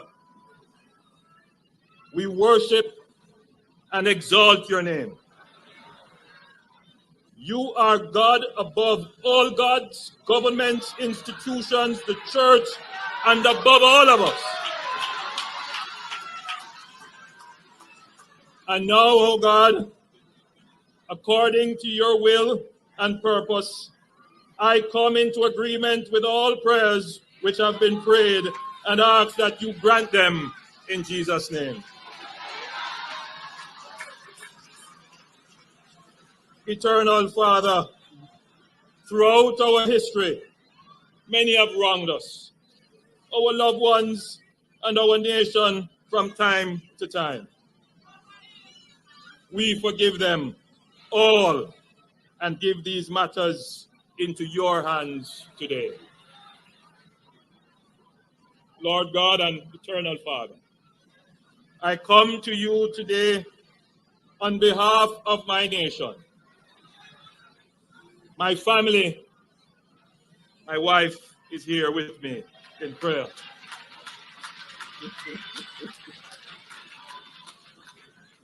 And every family and person in Jamaica.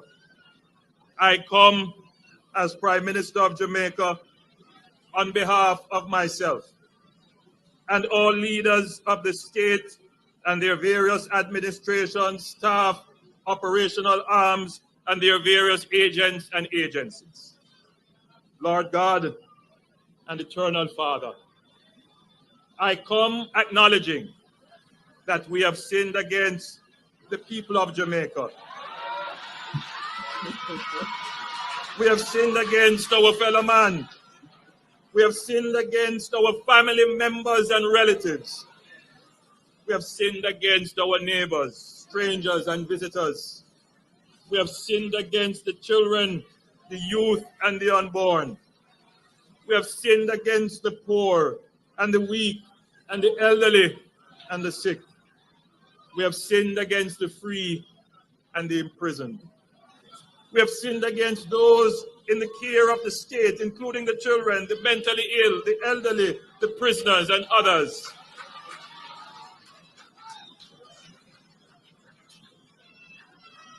We repent, O God, of all our sins committed against these and all persons, local and international, in the name of Jesus Christ of Nazareth.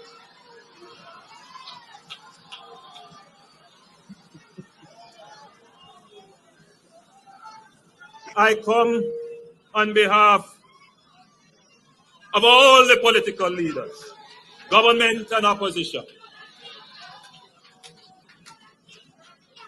I come on behalf of the Parliament of Jamaica, all the cabinet members, all the senators, the legislature, all members of the judiciary and the penal system, and members of the security forces, O Lord.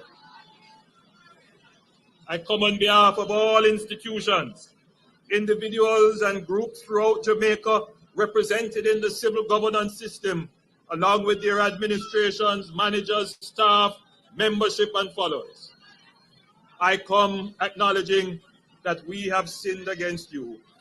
We have sinned against our people, and we repent, and we ask for forgiveness, mercy, and cleansing in Jesus' name.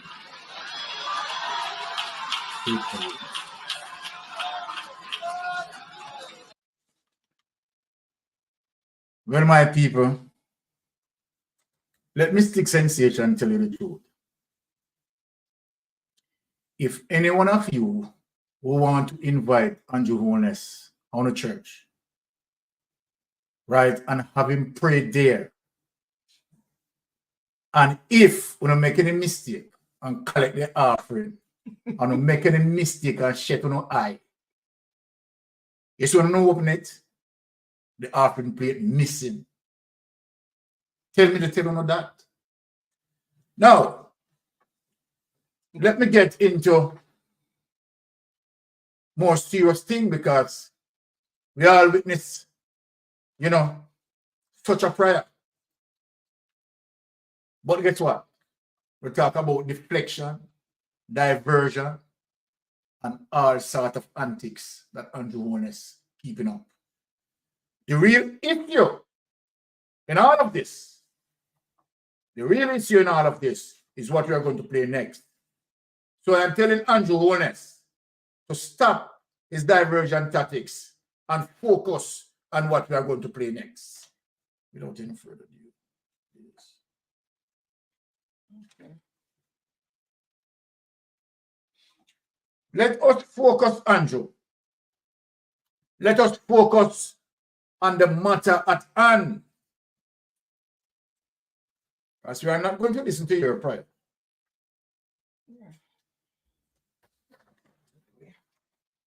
Here? Yeah. Prime Minister uncertified statutory declaration should disqualify him. Golden fires back May 26, 2024. President of the People's National Party, Mark Golden, has said that Prime Minister Andrew Holness should be disqualified from his post due to his uncertified annual declaration. We all agreed with Mr. Golden. We all agreed he should be disqualified. Golden made the comment while speaking at the PNP's Papine Divisional Conference on Saturday at the University of West Indies. The Prime Minister himself, his annual declarations cannot be certified and published in summary form by the Integrity Commission 3 years, Golden said. That alone disqualifies him from being Prime Minister, Golden added. Golden told comrades that the party's performance in the local government elections, coupled with the pending general election, has the ruling Jamaica Labour Party, GLP, worried. The PNP is back, declared Golden. They might try to fed them up them vibes, because Jamaica showed them that we are serious, he added. According to Golden, the ruling party has run out of ideas. He then added that the mission of his party was to fix Jamaica. They really have nowhere going. They have been unable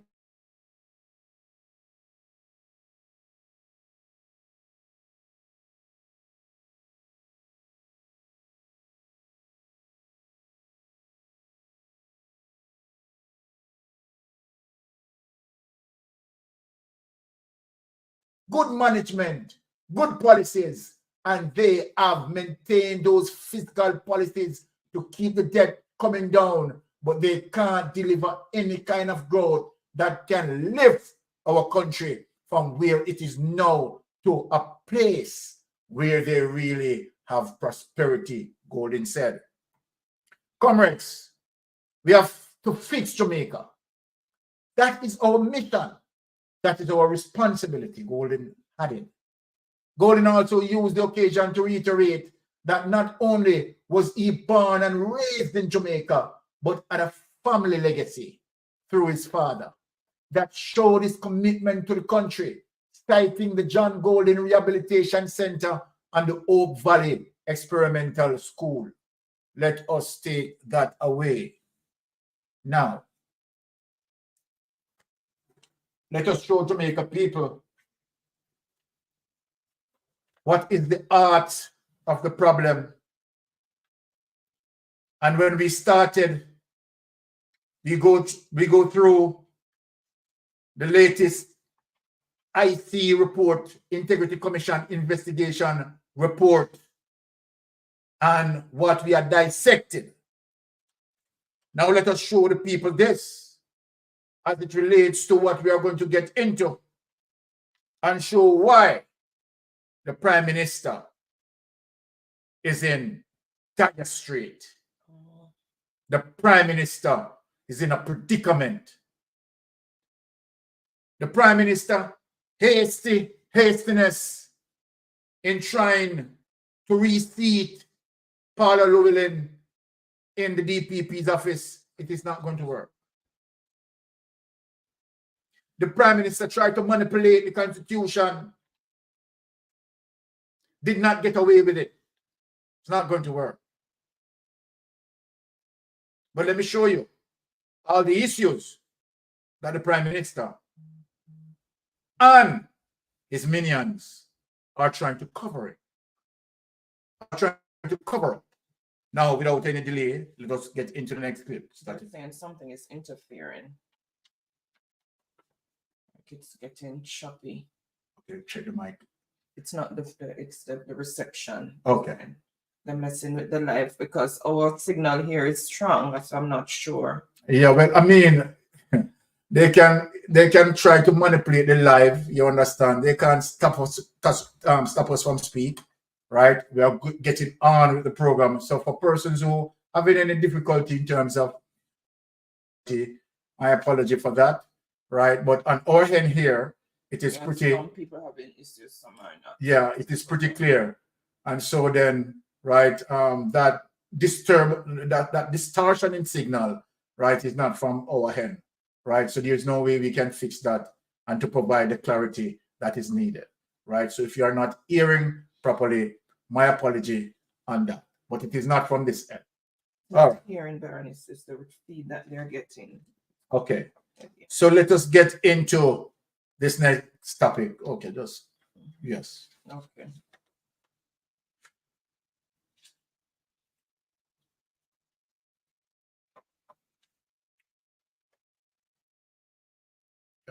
I'm just making sure all the commercials are still closed because the team wants you close them and they keep popping back up. Okay. So ladies and gentlemen, as we come here, what we want to show Jamaican people in locally and in the diaspora, right? What is the situation that caused the Prime Minister to be topsy-turvy? Impossible to fix. Richard Azan tells court her 800 million housing project doomed to fail if issues with access road not addressed. All right, take that away, honey. Just want people to see that, right? We talk about the 800 million development that is there. Now, as I said, where the IC, right, is speaking as it relates to the last report that the IC, right, had sent out. And, you know, we had just dissected that. Let us get into why we have the strong suspicions when we see, right, into Andrew Holness statutory declaration for 3 years. Let us take a deep dive in it. All right, statutory declarations. So remember, my people, we all witness Juliet Holness complaining to the judge that her development at Leeds Flat is in predicament. So this is 2017, 18, yeah. All right. So people, let us look at Andrew Holness again, statutory declaration for 2018. We're going to zoom it up for you to show you, right? Now, my people, This is the Integrity Commission Act of 2017. This is Andrew Holness 2018 statutory declaration that was certified. Right? Now, remember, we have three categories to concern with here today: income, assets, and liabilities. Now, the salary, right, for both Andrew Holness and his wife, here on the income side, 15 million, right? 95,000, right? There it is for both of them as it relates to 2018, right? Both salaries combined together, Juliet Holness and her husband, right? Other income, $474,421.84. Let us look on the assets. Remember that we had just seen a housing development that value $800 million. And this is the 2018.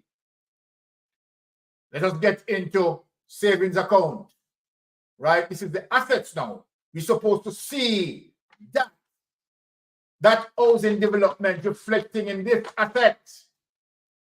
Saving account, $1,163,244.47. Current account, $16,338,970.46. Securities, $10,642,081.92. Right? Real estate, $7 million. Now, other personal property, zero. There it is, zero. Real estate mortgages, receivables, and business investment, $125,674,523. Accounts receivable, Jamaican dollars, $435,236. Right? Automobiles, right? 000. Cash value of life, right? Insurance, 000. Liabilities, real estate mortgage payable, right? Jamaica, $1,949,102,034. Notes payable secured, right? Unsecured, right? And other accounts, $20,269,000 there. Now, so when you look here, let us look under what we call total assets, right? We see the total assets reflecting here, $28,272.11, right? So that is what this total assets reflecting total income, right? There it is. So take that away and get into, right, 2020, because this is a 2019. All right, you are getting there.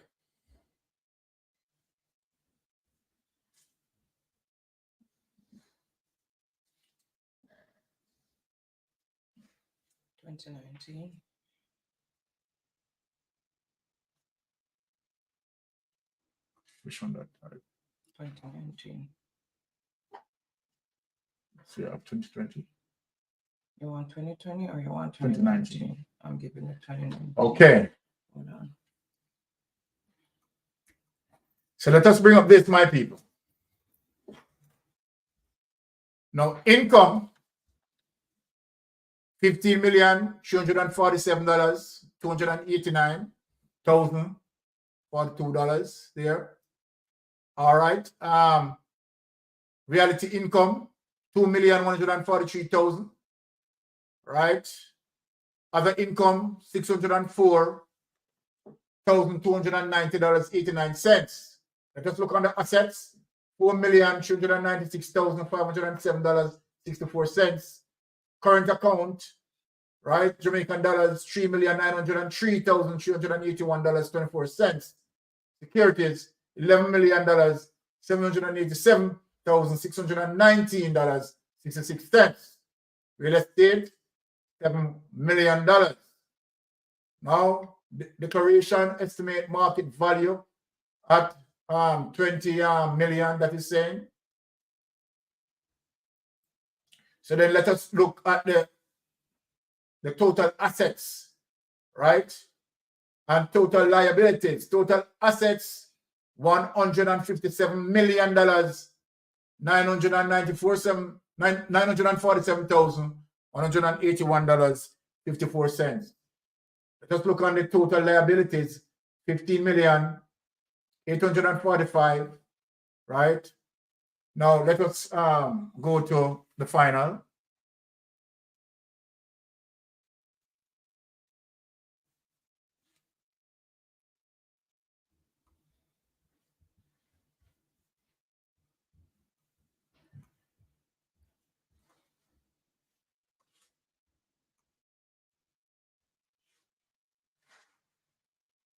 All right, so here it is, people. Now salary. Now this is when you look, you see the lies start to be told here. Remember that the 2018, 2019, the salary was in the $50 million people. This is the first lie. In 2020, the salary reduced to $10,487,564.94. This is a big inconsistency that Andrew Holness and his wife salary reduced. Both of them salary reduced to 10 million. Look at this, people. Look at this. Now, let us get to the total assets here. They have a reduction, people, in salaries, but yet their total assets here. Total assets here. Right? But here, as it relates to total income, $19,441,125. Because remember that, so this maths, right, is here. So reality income, that would be added, and the 6 million here would give the total of 19,441,000, right? But here you realize that their salary reduced from $50 million to $10 million, right? What happened there? That need to be explained.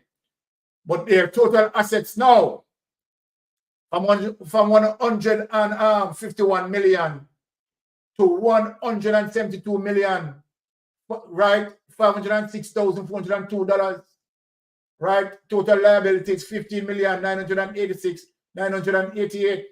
Now, so take that away. So people, yes. So when we get back to the report, the first report as it relates to the Integrity Commission, saying where,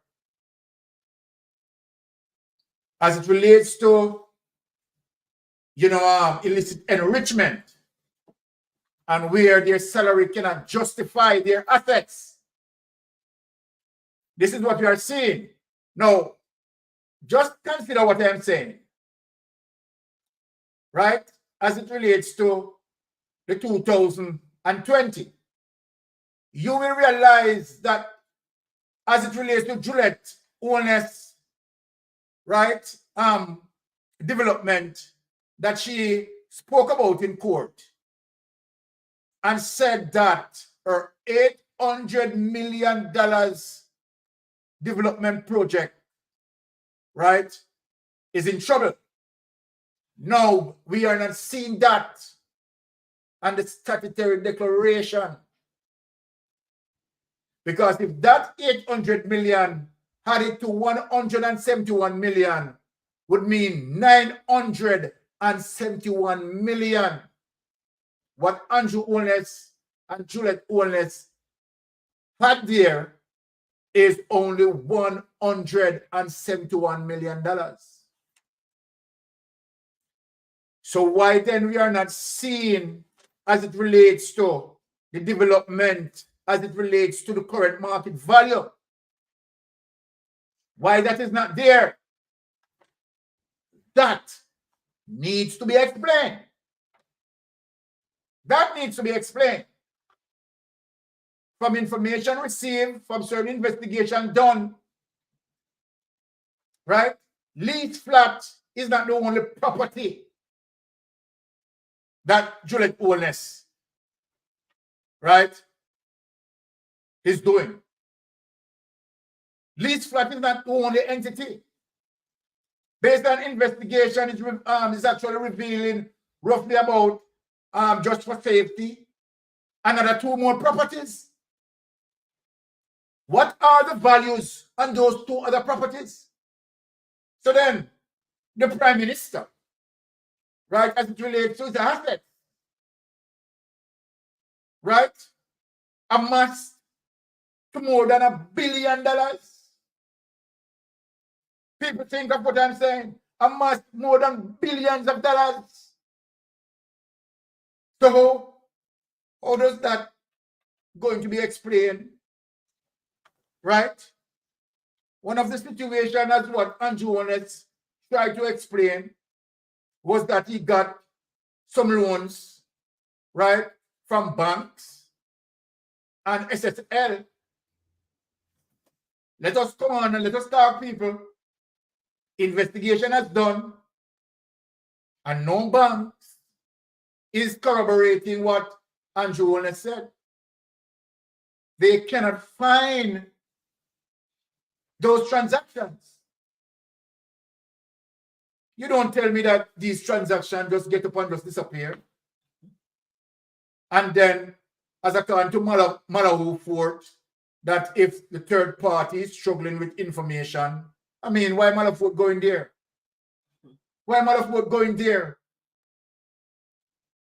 It is Andrew Holness who spoke, right? And filed his statutory declaration and stated what he stated there.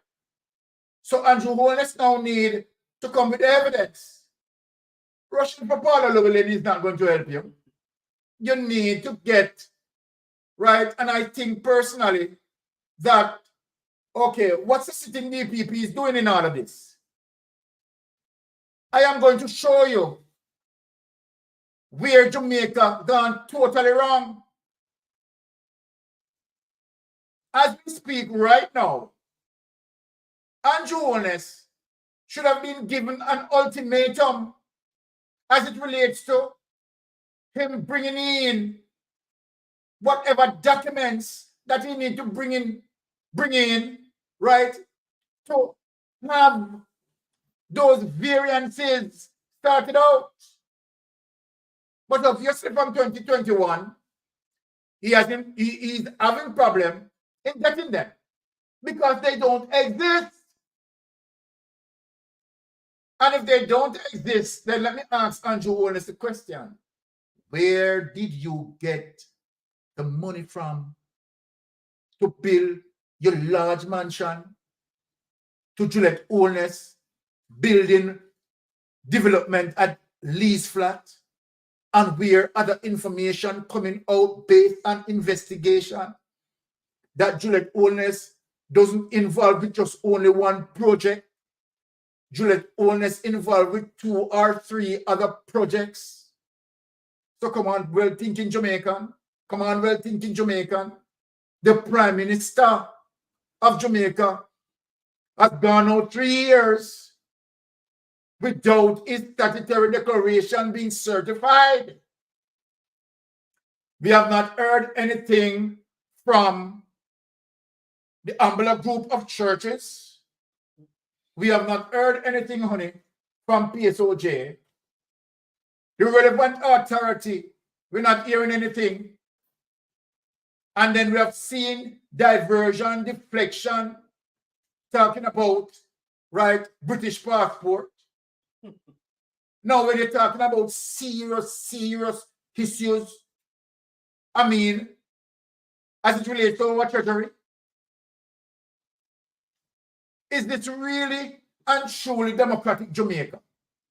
A Jamaica that has its policy and democracy? This doesn't seem so. It seems like this is a banana republic. Let me show the people why this is a banana republic. Now let us visit St. Kitts and show what the St. Kitts DPP had done and why Paul Llewellyn did not do what the St. Kitts DPP had done.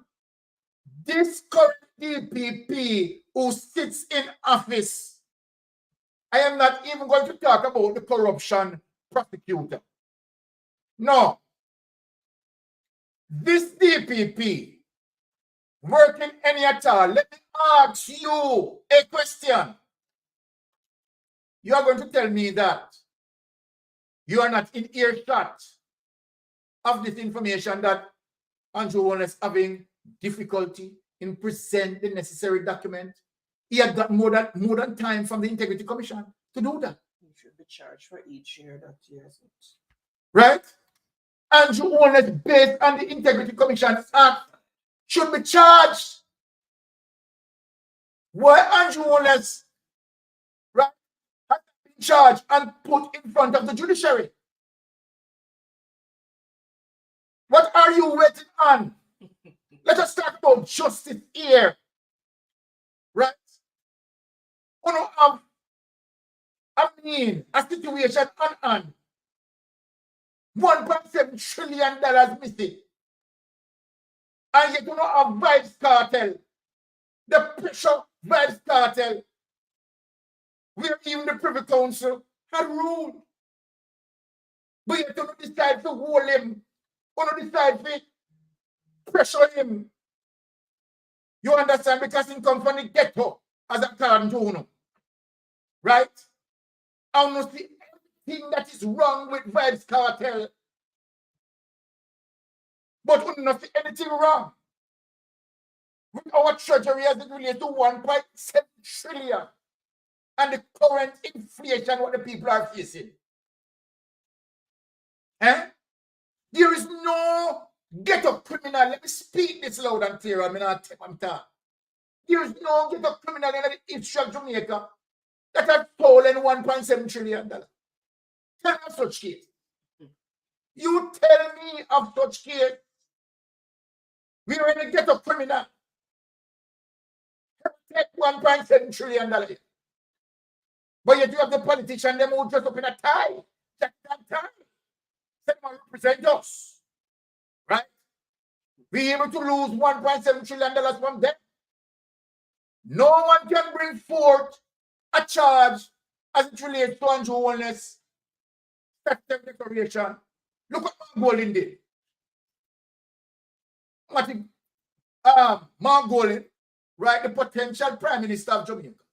Look what he did. His 2021 statutory declaration being submitted and verified. His 2022 statutory declaration submitted on time and verified. Mark Golding 2023 statutory declaration submitted on time and certified. So then, so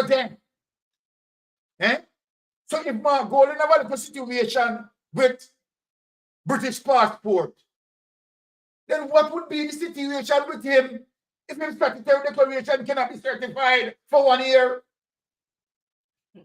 If Mark Golding passport, British passport, and Mark Golding is a Commonwealth citizen, which Mark Golding had broken no crime, no laws, and yet refuse. Oh, he's in a spot of bother to me. He's in a spot of bother. This serious, they're in a pickle, they're in a bind. So then, if Mark Golding in a pickle and in a bind, then what Andrew Holness in a? What Andrew Holness in? And for Azan, right, who had done service good, delivery, service delivered politically, good political representation, building few sheds. And the same Andrew Holness, oh, it's a dark day. Okay? So then what kind of deal we have now? Eclipse. Hey, this look like an eclipse. No, this look like an eclipse. What sort of day we have now? Megawatt Volt say, Andrew, you know hot pepper sauce. Now you tell me, people. You tell me. Right?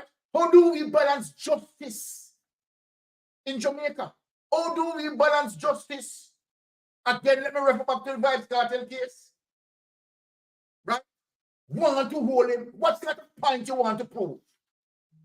And why you want to hold Vibes Cartel? Here you have Patrick Bailey committed atrocity. A man died in his room.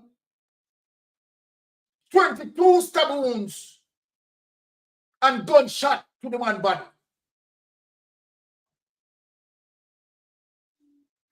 Bailey has not interrogated Patrick Bailey. But yet, we don't even have the evidence as it relates to Vibes Cartel case. Right? We don't cuff him up. I'm not here defending Vibes Cartel. I'm defending a general justice to show the difference between elitism, that elites can get away with anything depending on their association. Depending on their association. We have seen photographs being shown to us as it relates to the level of association between politician and police in high-ranking police in hierarchy. Look at that. And so then when you see these things, how can you deliver justice? How can justice be delivered to the common people? Right? Obviously, there are two laws. One for the rich, the elites, and one for the poor. What is this that our criminal justice system is displaying? This government indeed is toxic. And so for any well-thinking Jamaican, well-thinking Jamaican, a Jamaican who needs progress, a Jamaican who knows what good governance is, a Jamaican that deals with honesty and integrity, a Jamaican who want to be politically represented as he ought to. We know what corruption does. Eliminate certain social programs. And so then the masses cannot be benefited. Capitalism and their greed as they rob the people, creating shell companies, giving their friends contract while they stay behind the table and underneath the table collecting political kickbacks. Their pockets get so fat on the backs of taxpayers. What sort of country is this? We need to get rid of this government. And we are not going to hesitate to tell him that time come. So when we see these things and we see the level of atrocity that Andrew Holness had tricked the people, fed them off lies, and when he won, him threw poison on us. We see it clearly. It is clear. And so then, we understand what we need to do, right, when the general election comes. Now, my ladies and gentlemen, and all those who are watching us, I am telling you that guess what? there is something coming down in the pipeline that is going to be delivered. And I believe in the Almighty God. And I believe that we will get some justice. We are going to make sure that, of course, Mark Golden is our next Prime Minister, without any hesitation. Mark Golden has shown to Jamaica everything that we need to know when it comes to honesty and integrity and transparency. Mark Golden start of politics deals with inclusion, not to draft law in the Constitution to eliminate diaspora. Where you have Andrew Holness at one point, he is defending dual citizenship, and at another point, to gain political mileage, he's rejecting it. And at the same time, he came out publicly and spoke that he is defending dual citizenship, and then he's in the Constitution, both him and Malafort crafting the Constitution to get rid of diaspora, because the diaspora is going against him, because the diaspora want a check and balance on his government. We have seen the extension and as it relates to what Andrew Holness had done. Try to create a carbon copy of a diaspora that doesn't represent the people.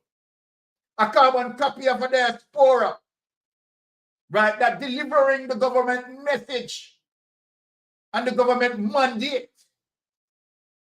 While the real diaspora have genuine concerns as it relates to crime, the escalation of crime, the serious health situation that we have, and that's what we are experiencing. But no, we need to be shut up.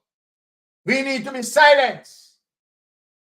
Only your money is good, but we don't want your participation in our electoral process.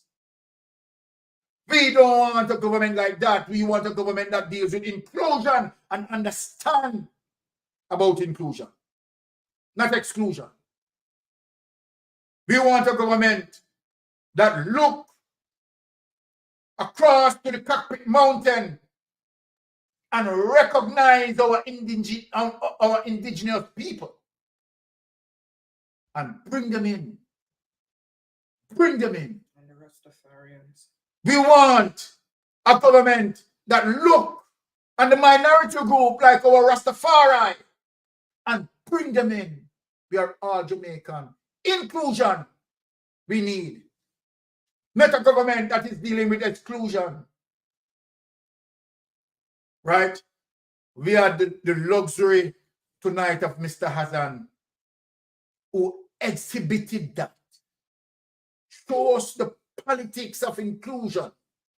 Whether you're JLP, whether you're PNP, he's working for Jamaican people, not for PNP, not for JLP, but working for the Jamaican sake, building a better nation. But my Jamaican people, we have seen the 100% pure evil of this government, right? Try to manipulate and rape the Constitution as it relates to its convenience of hiding its corruption. But as I said, we are going to say no, time come. Time come. And so then, that is the end of my piece. And I am going to hand over to Wifey for Jeopardy. My dear, here goes with your Jeopardy. Thank you. Okay, thank you guys so much for tuning in as usual and joining in the live discussion. And really appreciate the continued support. Thank you, Baron, for that insightful and informative discussion. And again, we want to say a big thank you to Mr. Azan for coming on the program and expressing what his plans are for the future once they go into Parliament, and what he would like to have. And let me say something here, honey. People. Yes. Coming next week, I'm trying to get another MP on the program. So I'm not going to give a name as yet, right? I prefer to have dialogue, and then we will announce that another MP, right, to come on the program next Friday. Thank you. Okay. All right. Thank you so much again. So really appreciate each and every one. So we are going to go into Jeopardy, and as you know, we're going to be playing for credit. But before we go into that, I just want to remind everyone about the upcoming gatherings. So remember, on June 15, 2024, at between 9 a.m. to 4 p.m., it will be at the Jamaican Embassy in Washington, D.C., and it will be at 1520 New Hampshire Avenue, Northwest Washington. So make sure you turn out in your numbers who cannot be there physically. Make sure you tune in virtually, because every number counts, whether you make it there or not. The numbers online also counts. Right, and also a reminder for the upcoming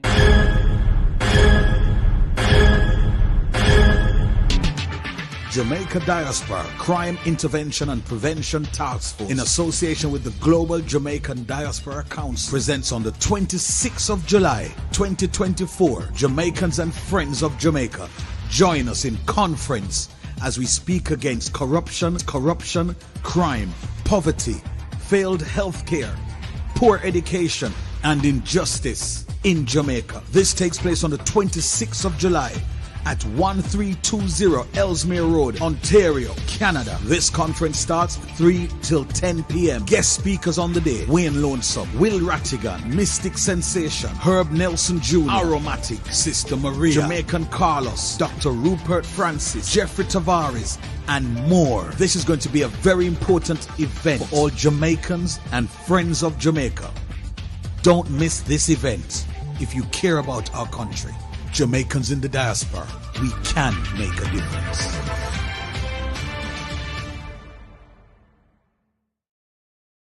Okay, all right. Thank you, Sonia. Have a wonderful and restful weekend. I know it's late over there in the UK, so thank you for tuning in. Really appreciate you being here.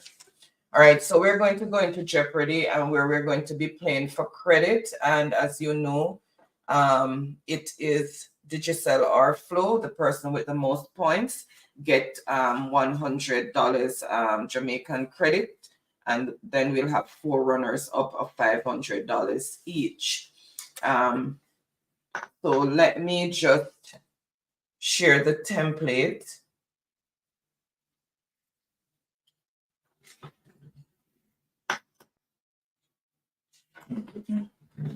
Okay, let me just take away the logo so you can see. So tonight is Civics night. So it's all civics tonight. So we have civics relating to politics, 2 categories. Then we have civics relating to culture, civics law, and civics history. This is all from our civics book. So we are going to be all civics tonight. So as usual, I need someone to throw out one of the categories, whether politics, culture, law, history. And then the first one that I see is the one that we're going to start with.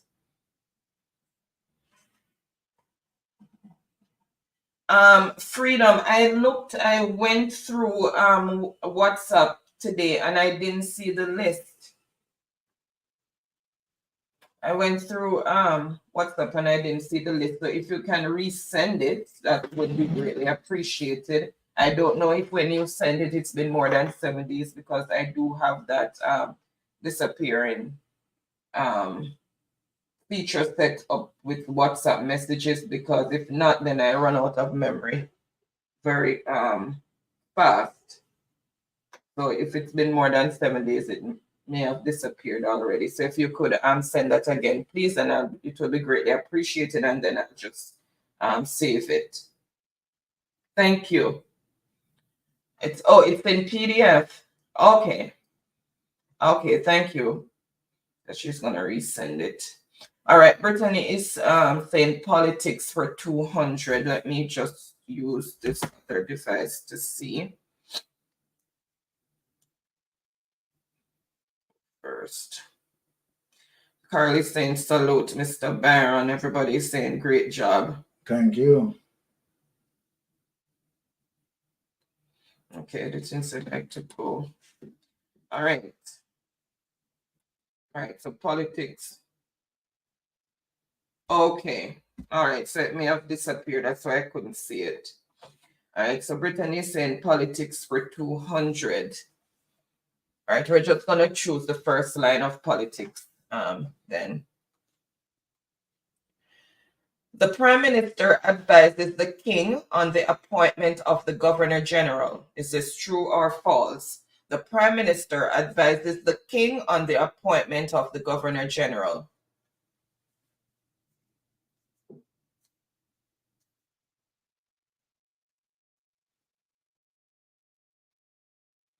Oh, all right. I'll check that out, primo. But I think it might, because of the American game.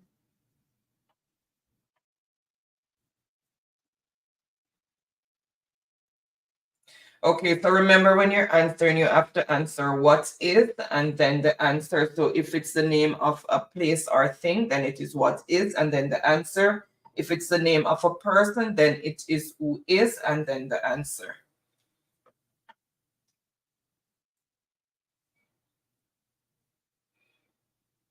To remember, you answer in the form of a question. All right, so I see the answers coming in. Let me feel. So what is true? So the Prime Minister does advise the King on the appointment of the Governor General, and that is for 200 points. So let's see who picked up those 200 points.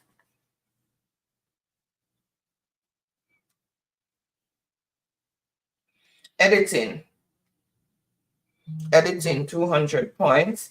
Then Donmel, Monica, Tasia, welcome. Brittany and Petra also got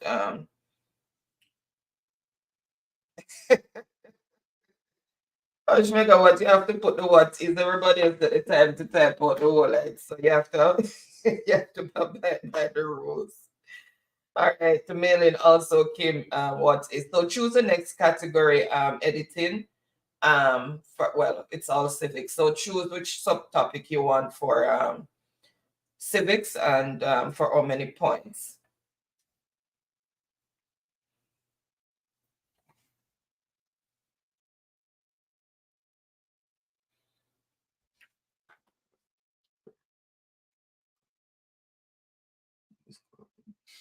Oh. Politics for 300, okay. The Director of Public Prosecution, which is the DPP, is responsible for starting, continuing, and discontinuing public prosecutions. True or false? So the DPP is responsible for starting, continuing, and discontinuing public prosecutions. Is this true or false?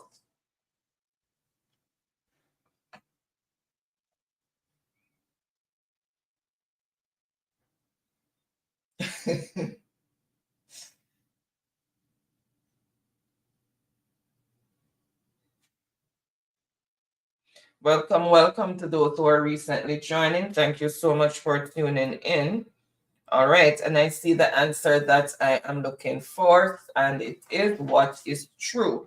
and that is for 300 points. So the DPP does have that, those powers.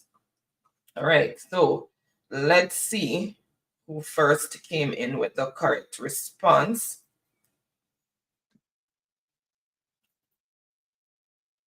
Just go down. Okay, let's start. Okay, so megawatt for 300 points. Then Blessings Tiffany, thank you so much. Happy Friday. Then Don Mel, Abina, Primo Links, Tasia, Editing, Monica, Saniki, Freedom, Mailing, all got it correct. So choose the next category, megawatt, and for how many points. Yes, Tasia, you're wide awake. Megawatts at 400 on the what's the name there? Not here yet. And let's see,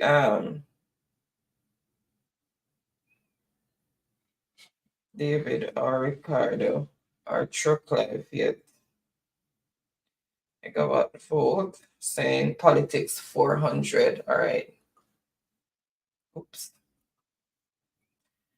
The leader of the opposition does not have to be consulted on the appointment of the president of the Court of Appeals.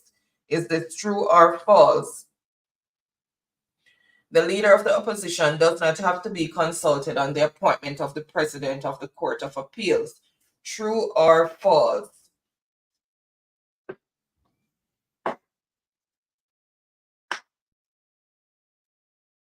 Welcome, Sassy. Happy Friday. Thank you so much. The Sassy Diva saying good night. Oh, blessings, Sassy. How are you doing?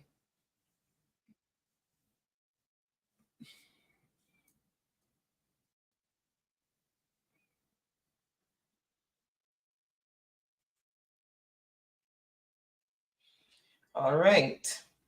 Oh, give me the book. The orange book on the pen. All right.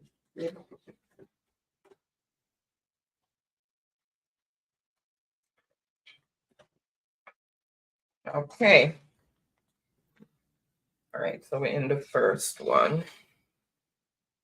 200, 300. All right, and I see the answer that I am looking for, and it is false. So the leader of the opposition needs to be consulted on the appointment of the president of the Court of Appeals. So they can't just go ahead and appoint whoever they want without consultation.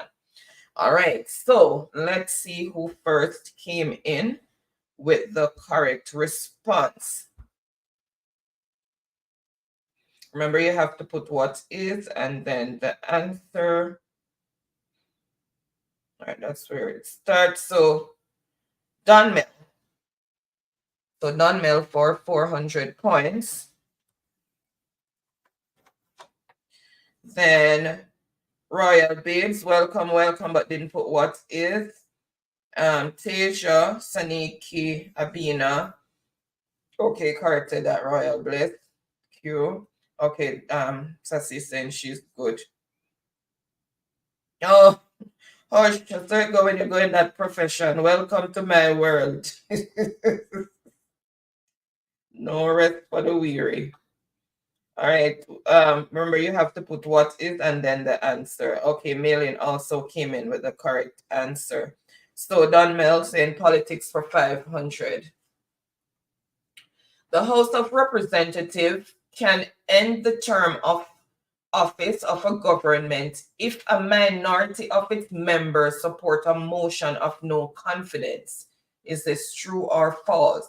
The House of Representatives can end the term of office of a government if a minority of its members support a motion of no confidence. True or false?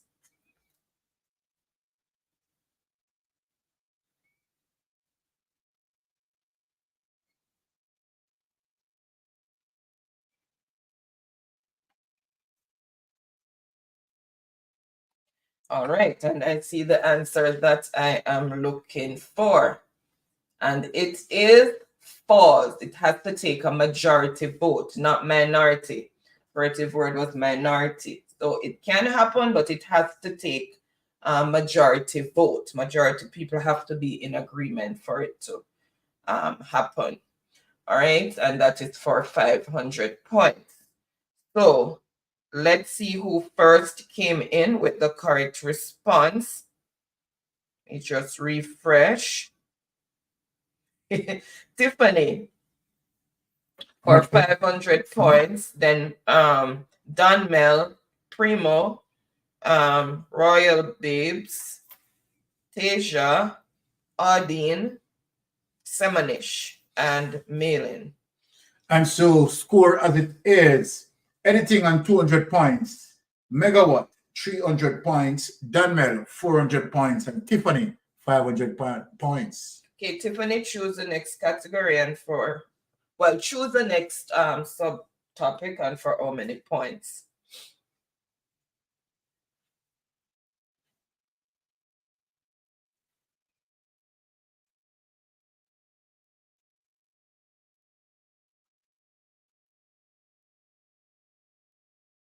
Where's Tiffany?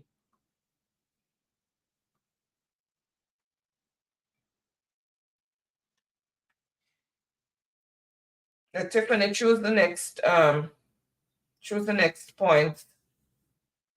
What is this? Okay, she's saying history for 100. History for 100. Annie Palmer's nickname. Everybody run out. What is Annie Palmer's nickname? Everyone knows how to look at she can nickname. And she not a Civics book. One TV kid. Nickname. Name a good city here.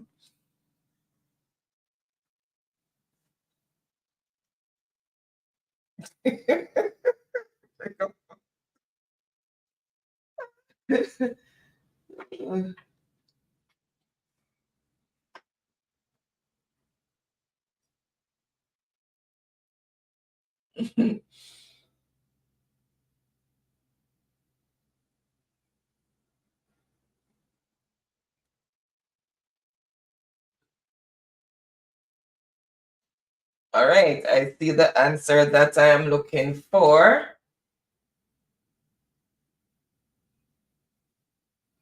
All right, so I will give it for the White Witch because the book says the Wicked Witch of Rosal. That's what the book says, but I'll give it for the White because that's what I grew up hearing, the White Witch of Rosal. All right, so that is for 100 points. So let's see who first. Hold on. Okay. 1 sec, guys. Okay. All right. So let's see who the nickname. I was looking to see. All right. Let's see who came in. Okay, start there. It's White Witch of Rosal. Okay, first on the board with the correct response is Royal Babes. Royal Babes. Then Saniki, Brittany, Primo. A lot of people came at the White Witch, but you have to have Rosal at the end because that was the total nickname. And Monica. Royal Babes. 100.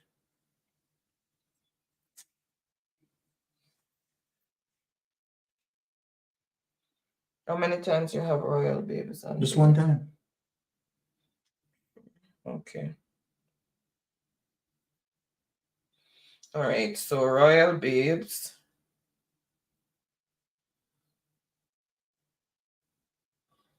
And then Primo Links, Abina, Monica, Maylin, Tiffany, Florence, you sure? So who get it? It's the nickname. The nickname I asked for. So the nickname can be what is.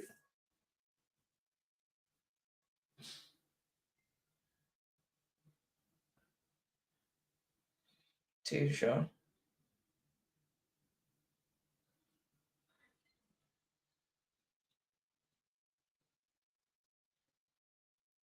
Hold on.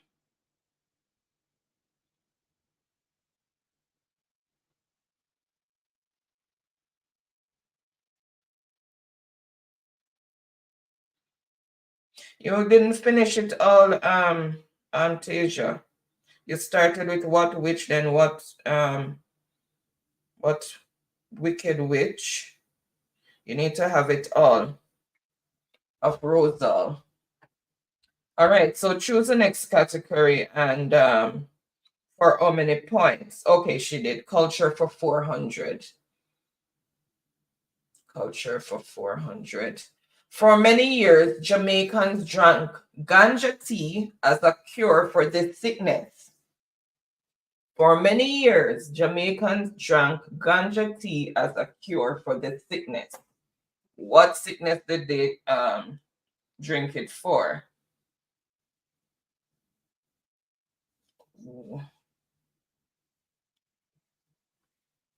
Drink is the operative word.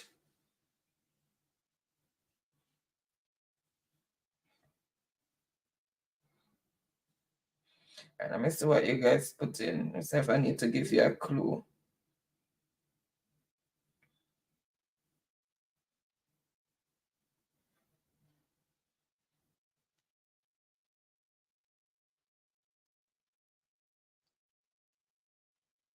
All right, I see the answer that I am looking for. All right, and it is, drum roll, asthma. So drank it for many years to cure asthma. All right. So 400 pounds. It's not only to put a bit beside a banana tree and then chop it down. All right. Let's see who first came in with the correct response. I don't know if people still do those things. Foolishness. When I'm beside a banana tree and chop it down. No. All right, Florence. Florence for 400 points. Then Tiffany, freedom, mail-in, and that's how the answers came in. All right, so Florence, choose the next subtopic, subheading or subtopic, and for how many points? Oh, mail-in said my mother drank that for many years. Okay. All right, choose the next subtopic and for how many points? Florence. Whether politics, culture, law, or history. And how many points you want it for? Score as it is, editing on 200 points. Megawatt on 300 points. Daniel, 400 points. Tiffany, 500 points. Royal Babes, 100 points. And Florence, 400 points. All right, so Florence is saying culture for 300. According to Jamaican folk tales, this is the son of Bror Anansi, and it's a double point answer. So if you answer this correctly, you get 600 points. So those Anansi stories that we used to be told growing up, especially in the dark when you didn't have electricity, and that's all you depend on for entertainment in front of the home sweet home lamp, what dark up your nose hole. According to Jamaican folk tales, this is the son of Bror Anansi. So who is the son of Bror Anansi? You know, you're not and that's it for 600 points. And those were the days. But those were the best days. You I know? mean, I tell you, you look forward to them story there, you know, because it's the only form of entertainment I really do. And we used to enjoy it. All right, so can see everybody in the chat used to be told Anansi stories. All right, and I see the answer that I am looking for, and it is who is Takuma. So Takuma is supposed to be the son of Bro Anansi, and that is for 600 points. One Takuma used to lie. Original.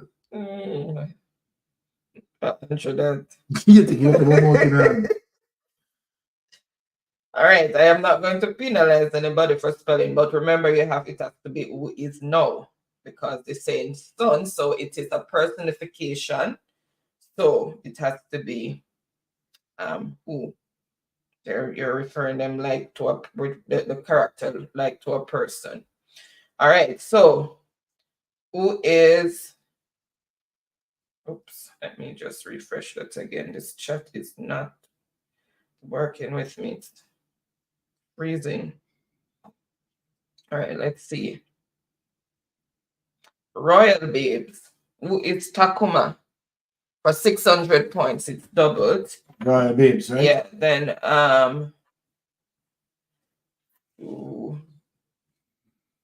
Abina, Dunmel, Florence, Freedom, then Freedom, Megawatt, he has who is, other persons have Takuma, but some people put what is.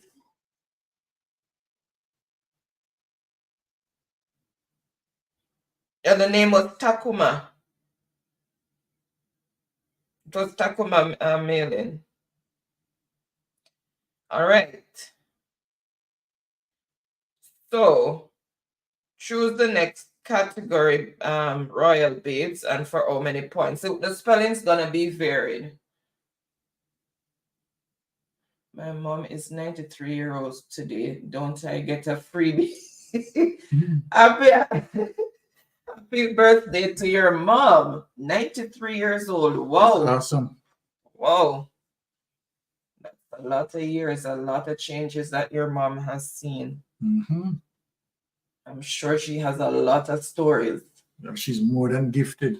I'm telling you, more than blessed. More than blessed. 93 years, because some young people don't even live beyond their 20s. You're going too far. All right. Royal Bless is saying culture for 500. So, Megawatt not on the board. Okay. Yeah, man, Megawatt on the board for 300. Let me tell the score.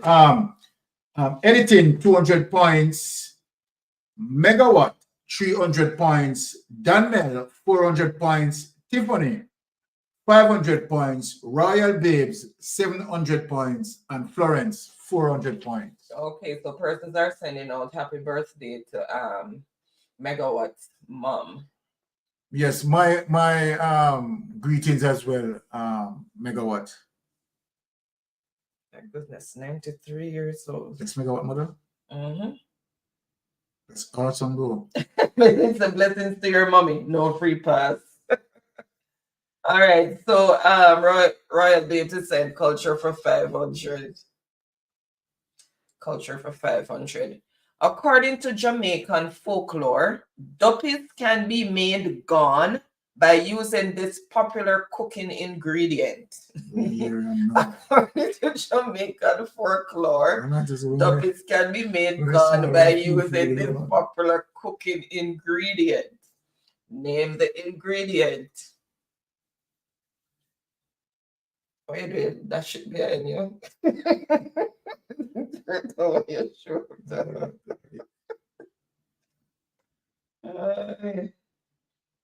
Me never say vampire.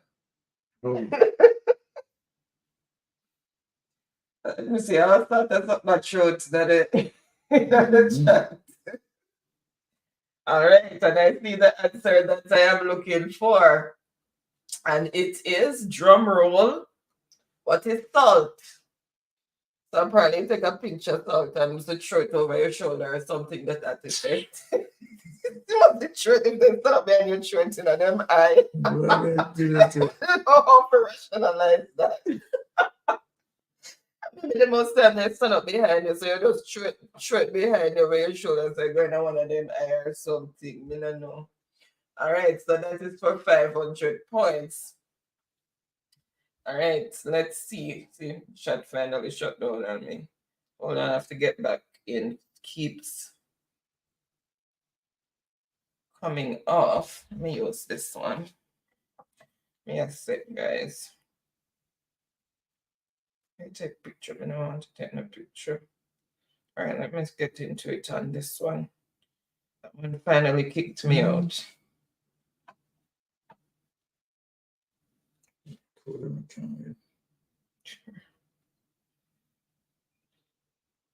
All right, so Baby Baba Pop, the sweet lollipop. all right, so let's see.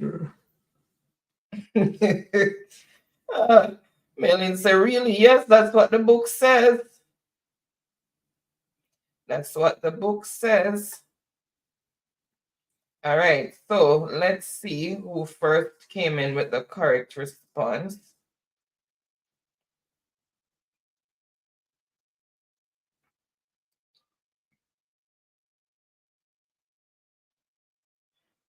All right. Where is the chat? Okay.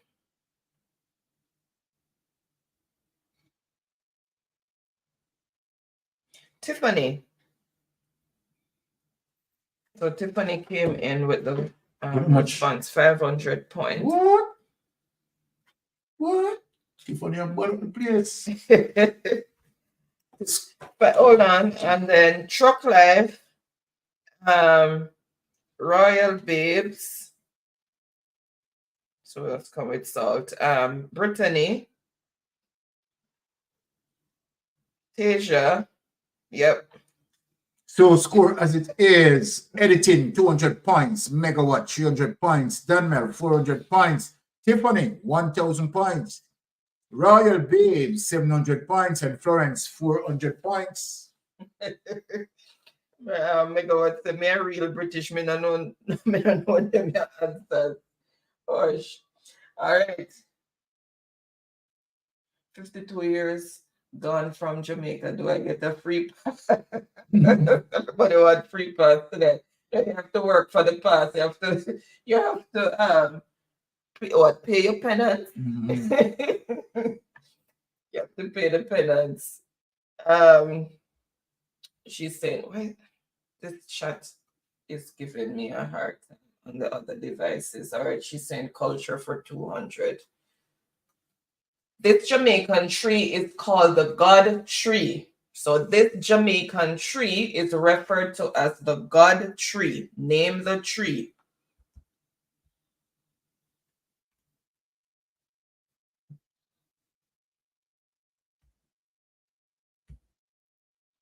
This Jamaican tree is referred to as the God tree. Name the tree. Let me see if I'm going to have to give. Okay.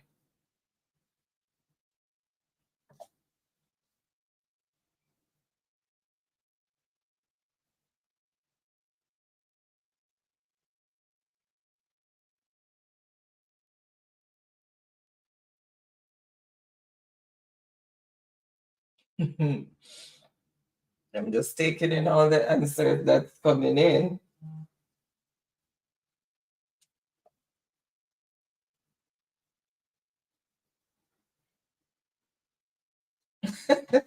All right, I see the answer that I am looking for, and it is our foreparents. That's what they came from Africa and was made to pick on the plantations. So it's a cotton tree. It's called a God tree, and that is for 200 points. So a cotton tree is called a God tree in Jamaica. All right, let's see who first came in with the correct response.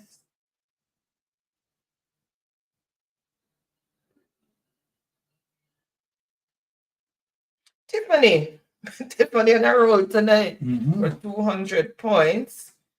Then Royal Babes.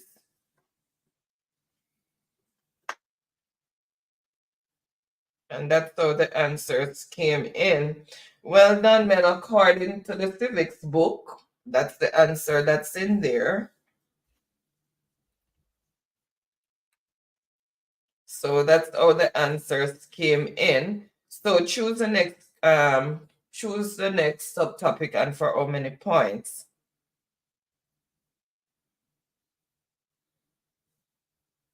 It's mistake I make up the tour, you know. No, it's straight out of the Jamaican Civics book.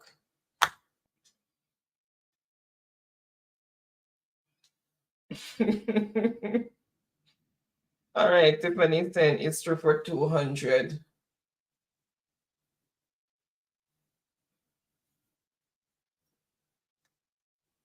All right, so I have a modern version, so it has mostly updated information from maybe 2000s coming up or late 90s coming up. All right, so the question is, this Jamaican premier started the Jamaica Welfare Limited. This Jamaican premier started the Jamaica Welfare Limited, and that is for 200 points. Premier is the operative word there. This Jamaican premier started the Jamaica Welfare Limited. Mixing, bless up. It's what happened to him. What happened to him?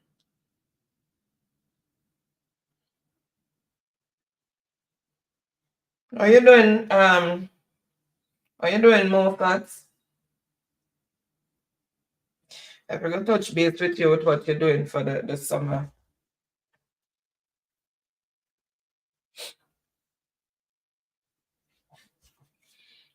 All right, I see the answer that I am looking for. And remember, name of a person is who is, and it is who is Norman Manley. So in 1937, on the initiative of Norman Manley, one of the founding fathers of modern Jamaica, Jamaica Welfare Limited was launched from a fund created by an agreed cess or levy on the export of bananas. So that excess was donated to the Jamaica Welfare Limited that was used to benefit the less fortunate. And that is for 200 points. So let's see who came in with those, who picked up those 200 points. Okay, it started there. Tiffany, who is Norman Manley, and that is for 200 points. Let me just off on this. So the score as it is, editing 200 points, Megawatt 300 points, Danmel 400 points, Florence 400 points, Royal Babes 700 points, and Tiffany 1400 points. Whoa. And then Royal Babes, Danmel also came in, Monica Hall. All right, and that's how the Betty Boop also came in, but you need to put like who is. If it's the name of a person, it's who is, and then the answer, name of a person, name of a thing or place, it is what is, and then the answer. Mailing also, no, not. All right. I've been cheering you on, Tiffany. All right, it's for 300, says Tiffany. All right. Osemarty Secondary School is a gift from this foreign government. Name the foreign government. Osemarty Secondary School is a gift from this foreign government.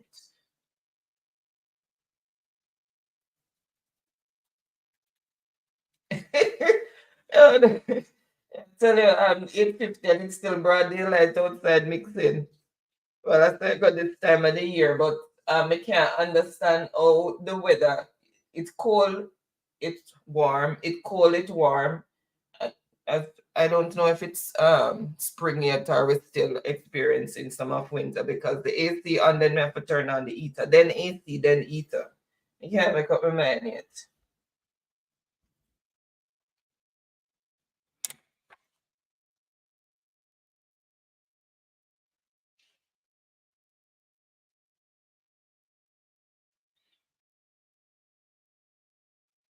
All right, I see the answer that I'm looking for, and it is, what is Cuba?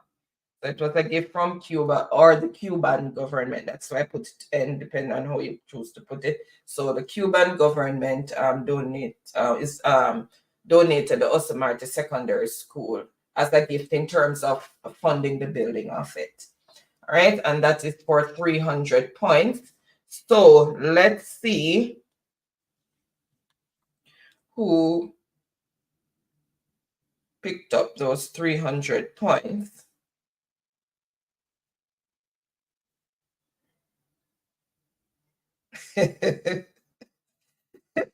No megawatt. She's millions of miles away.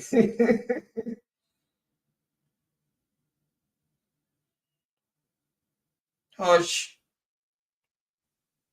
You have to make sure you have blinds up. All right, so first the board is Truck Life, and that is for 300 points. So Truck Life, 300 points.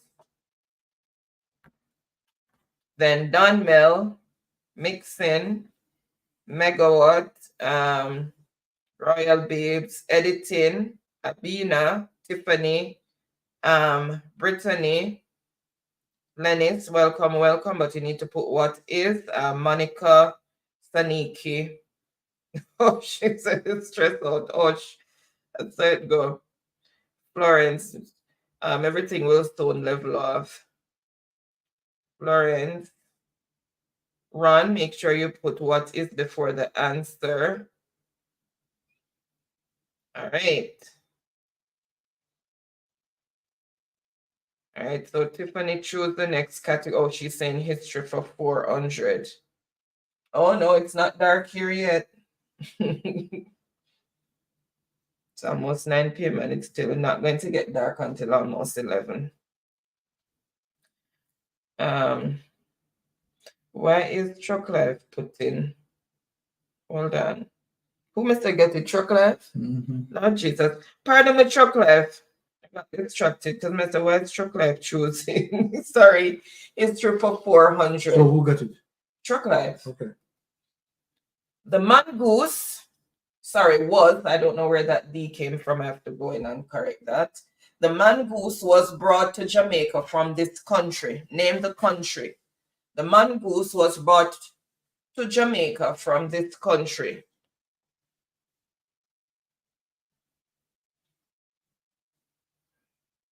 Canada, Andrea.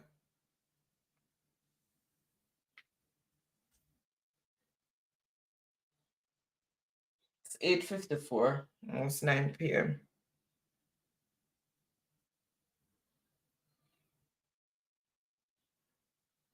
The Mongoose was brought to Jamaica from this country.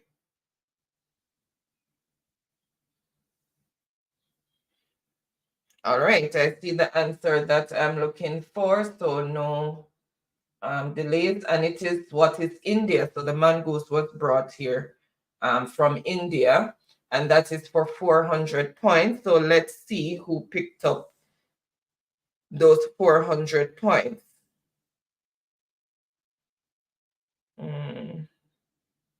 Okay, so it starts there. Refresh Royal Babes. Refresh the screen, but let me go back and look.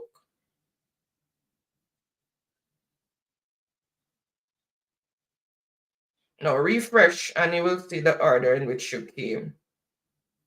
Remember, you have to refresh the chat because you're always going to see yourself posting first. So that's why you always hear me saying, let me refresh. So then I see the correct order. So, Truck Life for 400 points. Then Dunmel, Tiffany. All right. Sorry, Royal Babes. 1 sec. Okay, that's how the answers came in. So score as it is, editing on 200 points, Megawatt 300 points, Dunmel 400 points, Royal Babes 700 points, Florence 400 points, Truck Life 700 points, and Tiffany 1400 points. All right. History for 500 stays Truck Life. And it's a double score answer. Business magnate Michael Lee Chin attended this high school. Name the high school. And it's a double score. So you'll get 500 points added to your score, and then the overall score will be doubled. All right, so business magnate Michael Lee Chin attended this high school. Name the high school.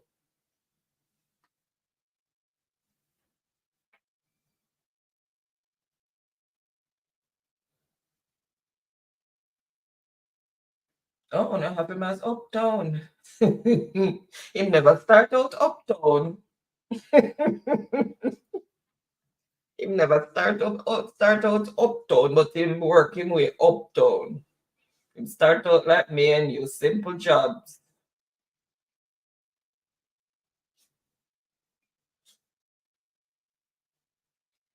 Never get the gold spoon in his mouth. Him have to work and put the spoon in his mouth. All right. I see the answer that I am looking for. And it is, what is Titchfield? Lee Chin was born in Port Antonio, Jamaica in 1951 to Ashton Lee and Hyacinth Gloria Chen. He attended Titchfield High School between 1962 and 1969. And that is for 500 points, and then the overall score will be doubled. Let's see.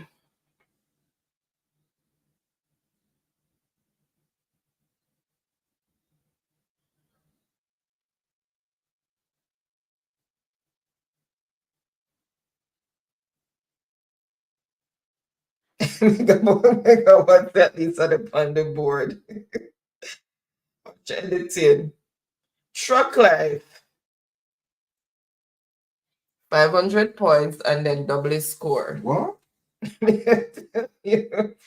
So Titchfield, then Mixing also came in, but you know, Theme Finger them nimble already, so okay. Coming choppy. Hold on, then Brittany, Tiffany, Audine, but typo there, mailing. Okay. So editing 200 points, Megawatt 300 points, Dunmel 400 points, Florence 400 points, Royal Babes 700 points, Tiffany 1,400 points, and Truck Life 2,400 points. This one must respond. Okay, Megawatt. According to what I read today, his mother was not full Chinese. Who that? For Lee Chin mom, she wasn't full Chinese. She was mixed with black. So she wasn't full Chinese. Let me say it that way. All right. So that's how the answers came in. So Truck Life is saying culture for 100. So it's finishing that. The original, the crown prince of reggae music. Who is this person? The crown prince of reggae music. Who was this person? Name the person. The original crown prince of reggae music. I have to correct that, Nally.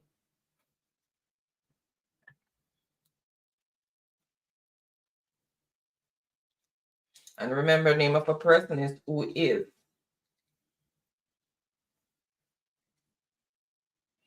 All right, and I see the answer that I am looking for, and it is Dennis Brown, and that is for 100 points. So Dennis Brown is the original crown prince of reggae music. Oops. All right, let's see who first came in with the correct response.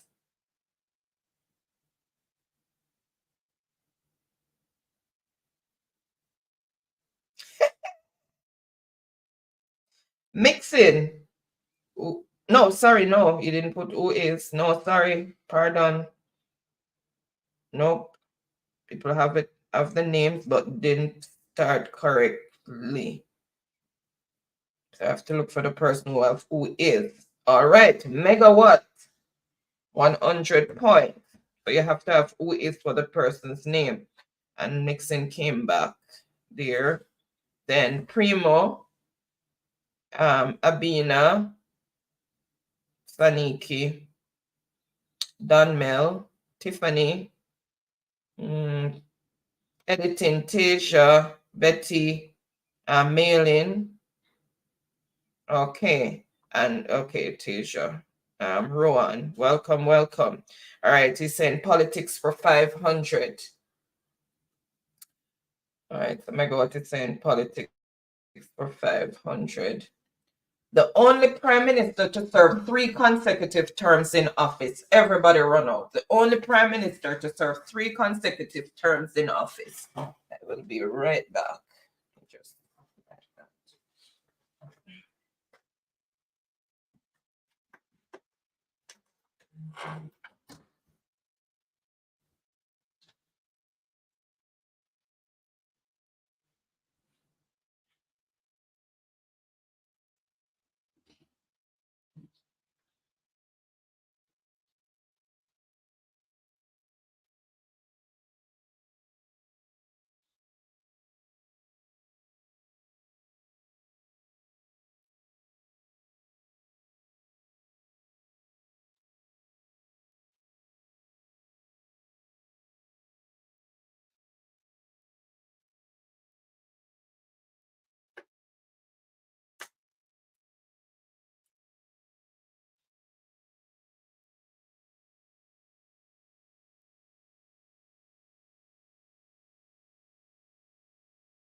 Okay.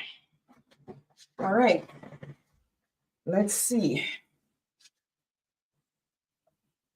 All right. So the only prime minister to serve 3 consecutive terms. And I see the answer I'm looking for. And it is who is PJ Patterson. And remember, that's the name of a person. So it has to be who is. And that is for 500 points. So let's see who first came in with the correct response. Okay, so it started there. Okay, Truck Life. Megawatt Hush, you have to put the full name, PJ Patterson, not just PJ. PJ can be for pajamas. Eh? Much points for Truck Life? 500. Royal Babes.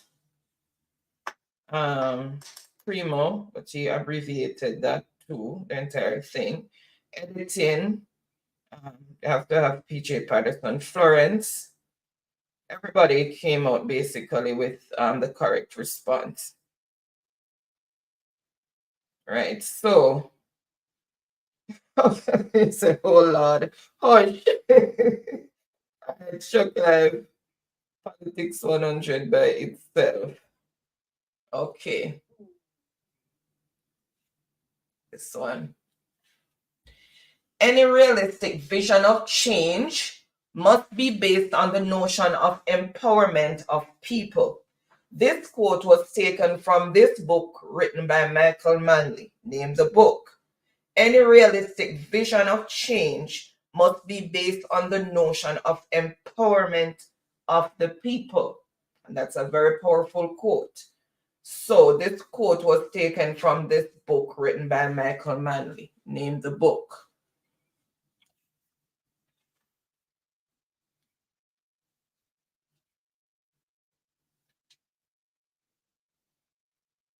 Name the book.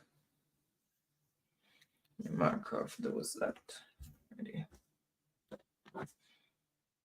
Go on. This one going now.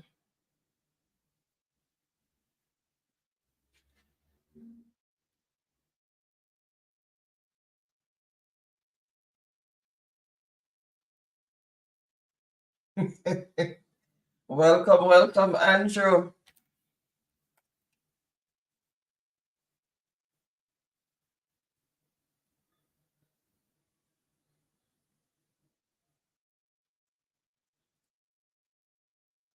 All right, and I see the answer that I am looking for.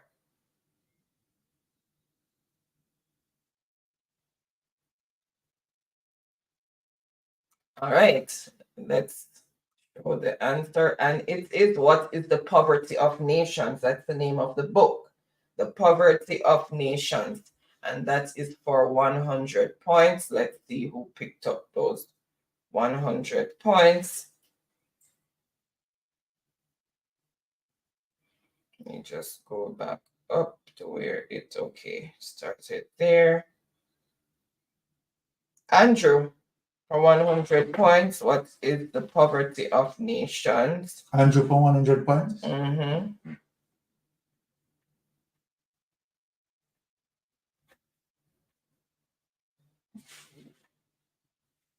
Oh, sorry, just seen you, Andrew. Osh. Osh, welcome. It was not deliberate.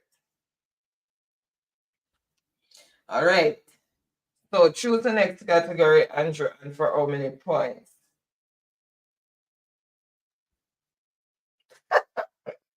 Oh my goodness, you're ambitious, bad Andrew. You will survive. You'll get back. Problem number 1. Law for 100.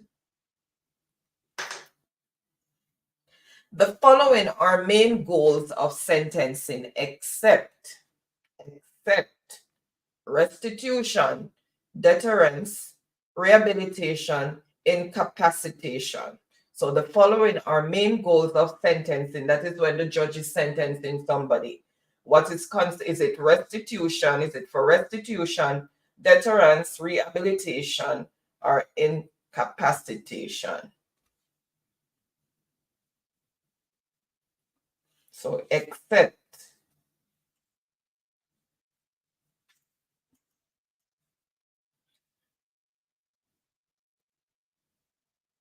So the main goals of sentencing. Following are the main goals of sentencing except. So the reason you're sentencing them. So restitution, deterrence, rehabilitation, incapacitation. All right, I see the answer that I am looking for. Let me refresh and let's see the answer. And it is restitution. So all the others are reasons for sentencing. Deterrence, to make sure you don't punish you so you won't do it again. Rehabilitation, take you through the process. You see the folly of your ways and you decide to make something good of your life. You learn a trade or something, or you study and qualify for something. And incapacitation. Not sure what that, and I didn't look that one up. Restitution is the act of giving back to a person something that was lost or stolen, or of paying them money for the loss. So restitution is the one that is out. So let's see who first came in with the correct response. I think I'd refreshed already.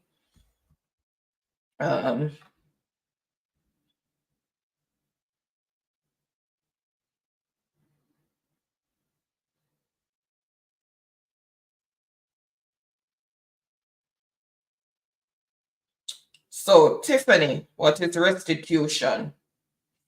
Tiffany? And that is for 100. Then mixing, Hyacinth, and okay, so they didn't read except. Oh, should I disagree with that answer? Okay, why do you disagree with the answer, Andrea? That's the answer the book gave, because most time in our society don't really get restitution when they're sentencing.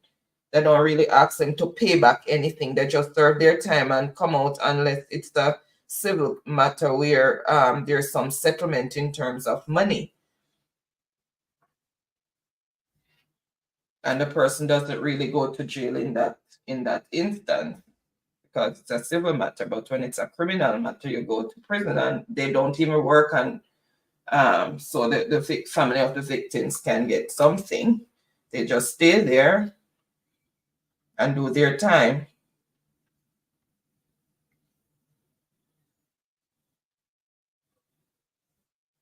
Oh, she said, no, pull up the question again.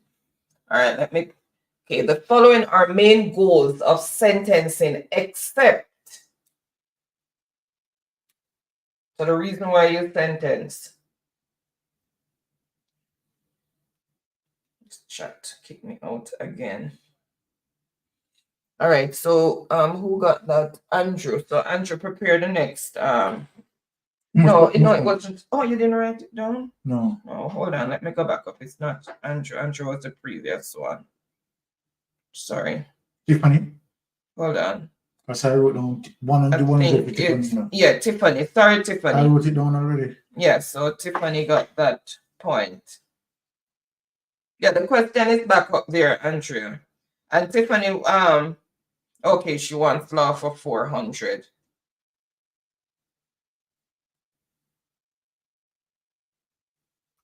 All right, so 1 sec. Let me just.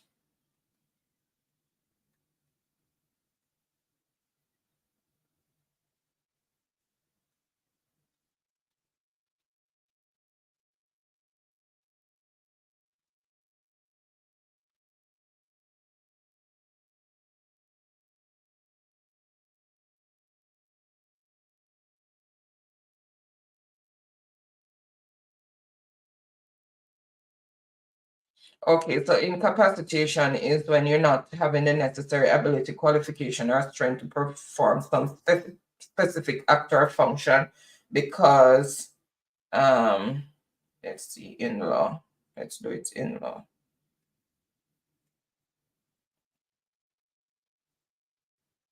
It's the act of rendering an individual incapable of committing further crime. So you lock them away. So that's incapacitation. All right, so law, let me see if. Okay, all right, Andrew, no problem. Just want to make sure everybody is on the same page. All right, so law for 400. Motive is considered this type of evidence in law. A motive is considered this type of evidence in law, and it's a double point answer. So anyone who gets this correctly will get, 800 points.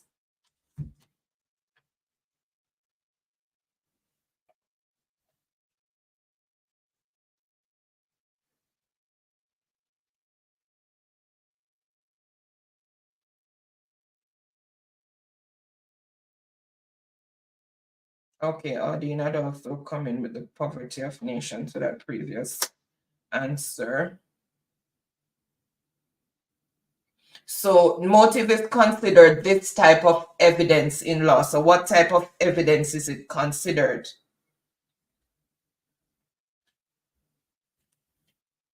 A motive.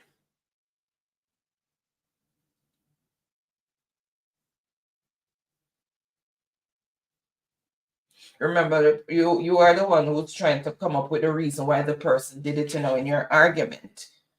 Because the person is not going to confess to you and said, oh, I did it or whatever. So in presenting your argument to the jury, then you have to come up with the motive.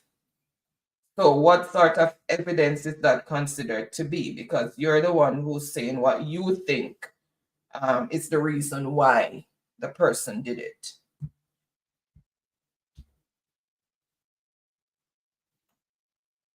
I guess to do that in your closing argument. All right, let me see if. All right, I see the answer that I am looking for, and oops. Let's open that again. And it is what is circumstantial. So motive is considered circumstantial evidence. Okay. And that is for 800 points. Okay. Let's see who came in with the correct response, who first came in.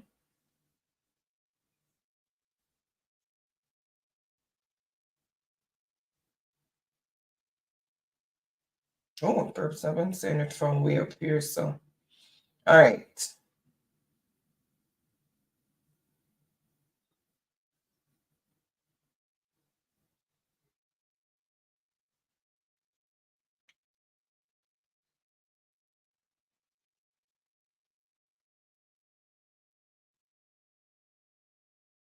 Okay. Abina, what is circumstantial? Abina, for 800 points. Abina? Mm-hmm. First time Abina on the board, right? Yep. And that is 800 points. Then Prima Link came in after, but got chopped off. 800 points for Abina. Yeah. So the score as it is, editing 200 points, Megawatt 400 points, Daniel 400 points, Royal Babes 700 points, Florence 400 points, Andrew 100 points, Abina 800 points, Tiffany 1,500 points, and Truck Life 2,900 points. Abina going on the board, put some people score in jeopardy. Yeah, so Prima got circumstantial evidence as well as Monica. So got circumstantial evidence. Abina said, thank you, Jesus. All right, choose the next category and for how many, choose whether law or politics and for how many points.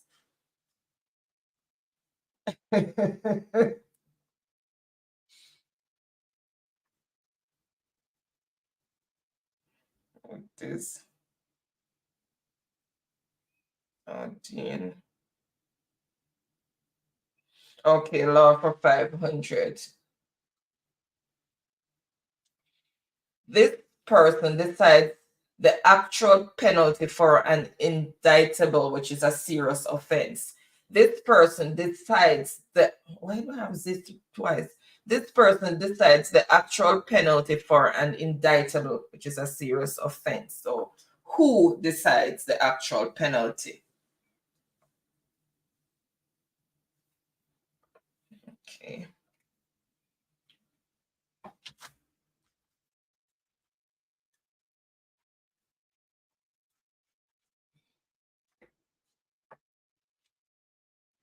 All right, and I see the answers rolling in. Everybody run out.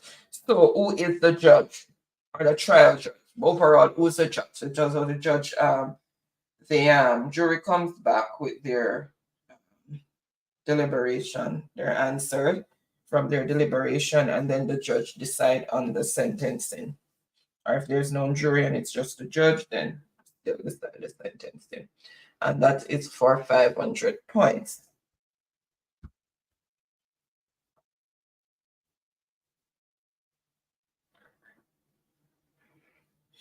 Truck Life. So who's the judge? Tiffany.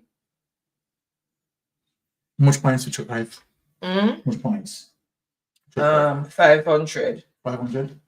Oh, Shardine, that's very fast over here. You have to be fast with typing and have a good Wi-Fi. That's the first one that comes in. Tiffany, Megawatt, Danmel, Saniki, Royal Babes, Brittany, Primo, Monica, Editing, Betty. All right, that's all the answers came in. Truck Life is saying law for 300. He is not delaying. The owner of a store cannot be held liable if a customer slips and fall on a wet floor and there was no danger wet floor or wet floor sign posted. True or false? The owner of a store cannot be held liable if a customer slips and fall on a wet floor and there was no danger wet floor or wet floor sign posted. True or false?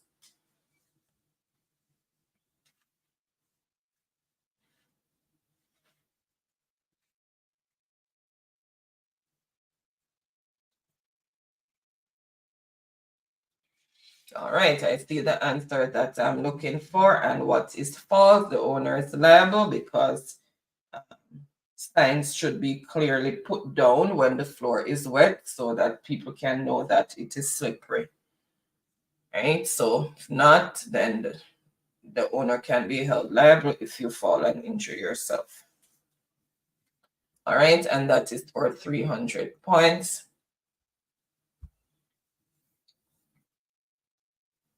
Although it's the janitor who wipes the floor, but you're the overall owner, so you are liable.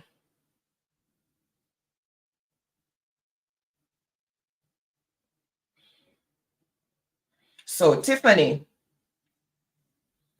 and that is for 500 points. And Truck Life, Dunmel, Royal Babes, Andrew, Abina, Megawatt, Mixing, everybody came out false. Most came out false. Editing, Betty.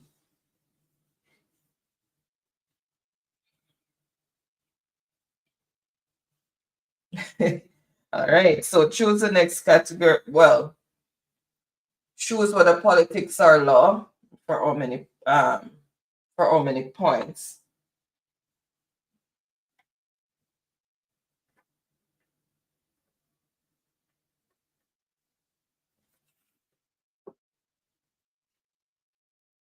Okay. All right, Tiffany's saying 100. The office of the Prime Minister is this branch of government. Name the branch of government. The office of the Prime Minister is this branch of government.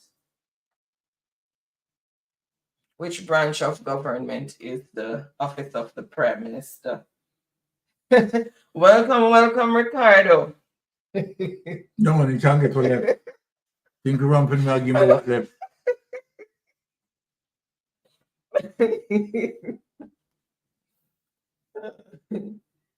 All right. So the office of the Prime Minister is this branch of government.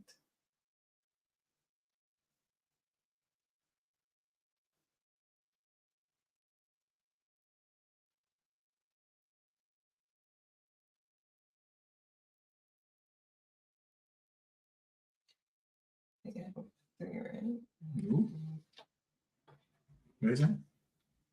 Yeah, I can put it this way. Yeah, it's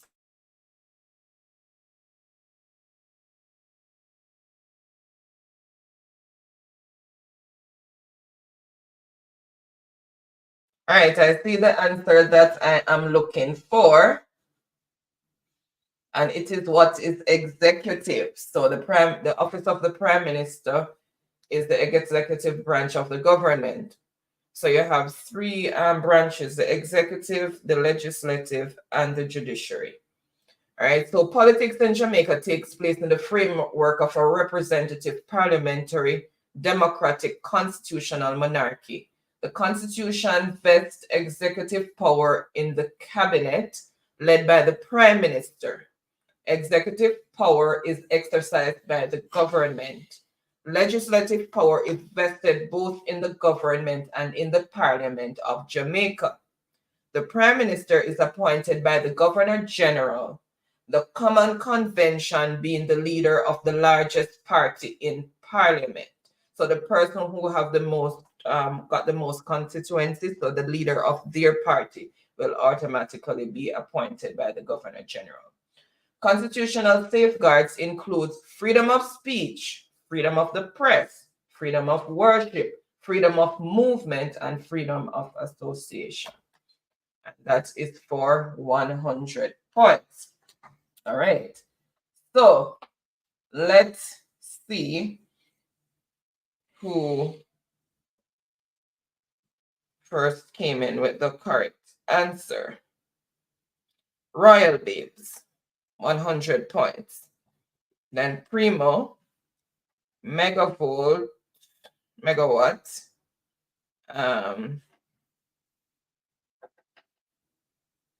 Monica, oops. All right, that's how the answers came in.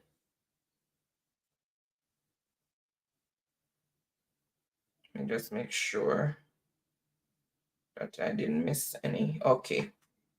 All right, so choose the next, choose whether politics or law and for how many points, Royal Babes. Ricardo wants to know the score.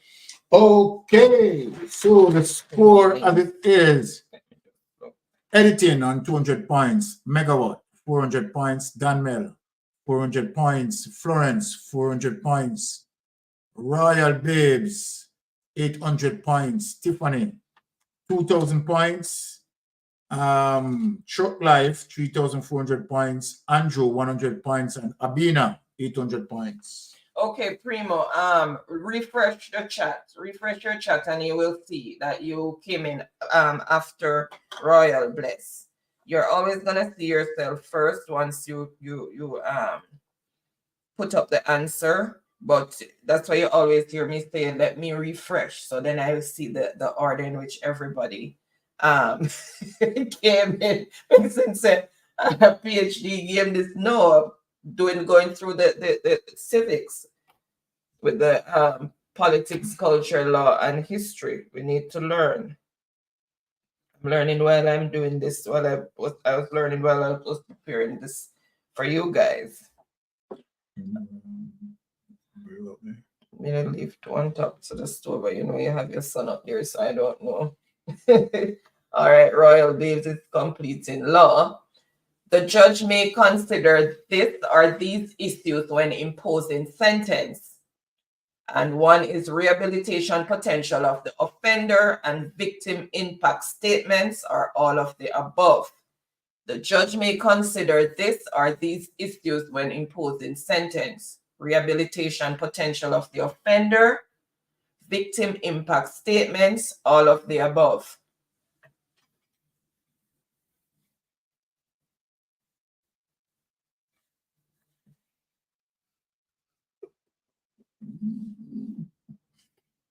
Yes, hold on, let me see what going.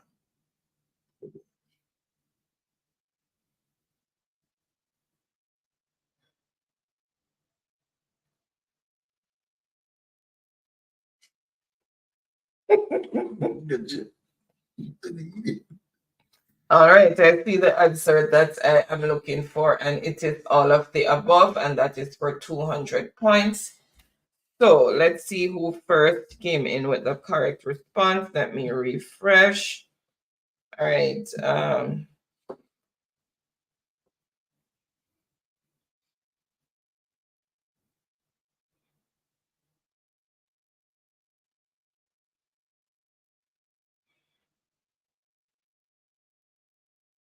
Okay, Andrew, all of the above, and that is 200 points. Andrew, 200 points. Then Shrucklife, Tiffany, Megawatt, Abina, Primo, editing, mixing, Monica, everybody came in. came in with all of the above. Okay, Andrew, choose the next category. And for how many points? All right, so 200, but here, one category leave. So 200, politics. The Governor General appoints this many senators on the advice of the Prime Minister. The Governor General appoints this many senators on the advice of the Prime Minister. How many senators does he appoint on the advice of the Prime Minister?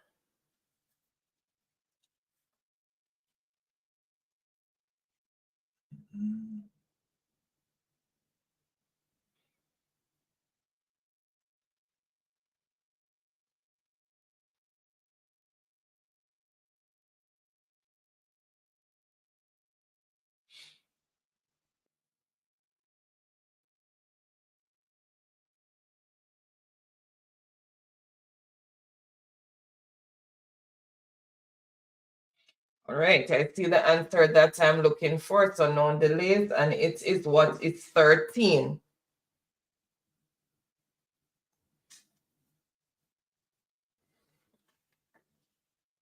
Okay, so what is 13? And that's for 200 points. So let's see who first came in with the correct response, and then after the next question, then I'll give the other part of the what I was going to comment about this question after the next, after whichever the question that I don't want to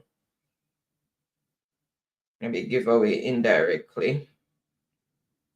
So Dunmel for 200 points. Then Saniki, Royal Babes, Primo Links. That's how the answers came in. Dunmel is saying 300.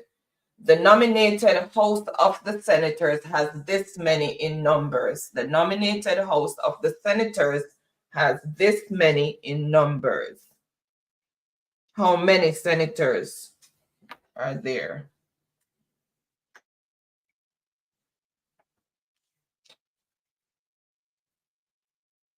Thank you so much, Prima. Really appreciate the support and the endorsement.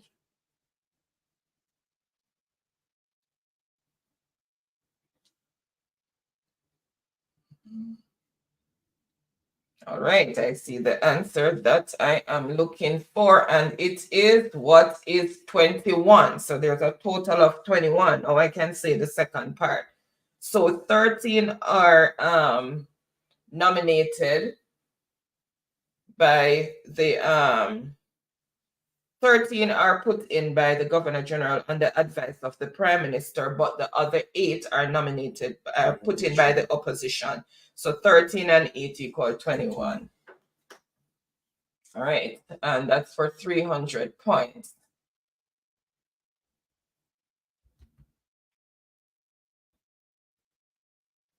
Okay, Royal Babes. That's for 300 points. For Royal Babes. Then Andrew, Dunmel, Saniki, Abina.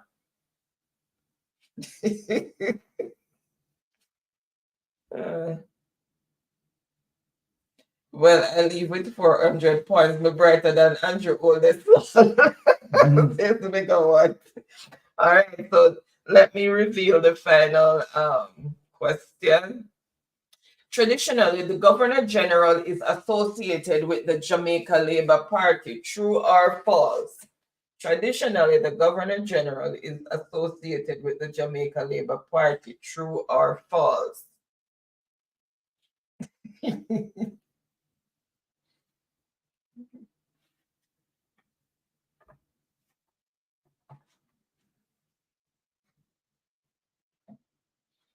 And that is for 400 points. All right, I see the answer that I am looking for, and it is what is false. Officially, make sure put officially, the Governor General has no party affiliations. Not supposed to, but we know what's going on with this one. All right, and this is for 400 points. So I'm gonna see who first came in with the correct response.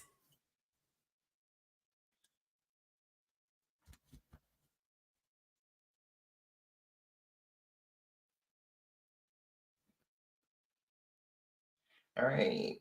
So much fish each one. Andrew, 400 points. Then Royal Babes, Don Mel, Megavolt, Saniki, Primo, Abina, Monica, Florence, Betty. And that's how the answers came in. And the board is empty. Hope you're slipping at number 5. Let's see if you're 5th or 6th boss tonight.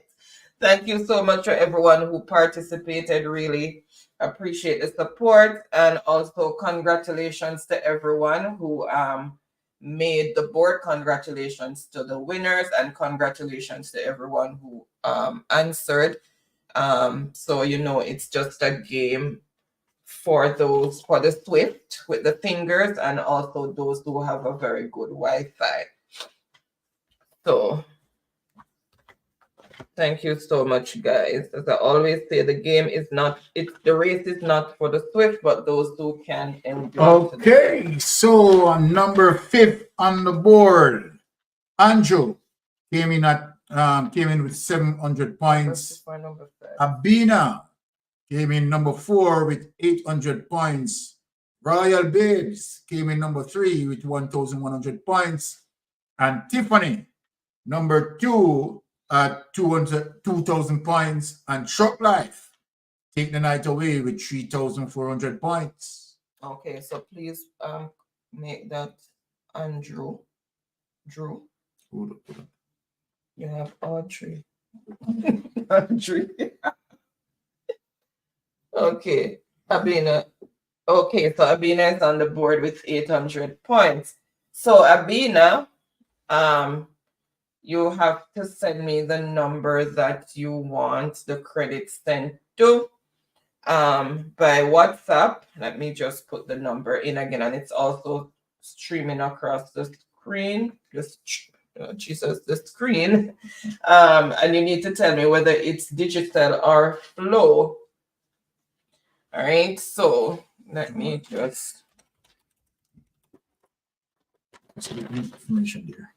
Okay. What is the cool. We'll finish before 10. Whoa. They're not that cool right now. Never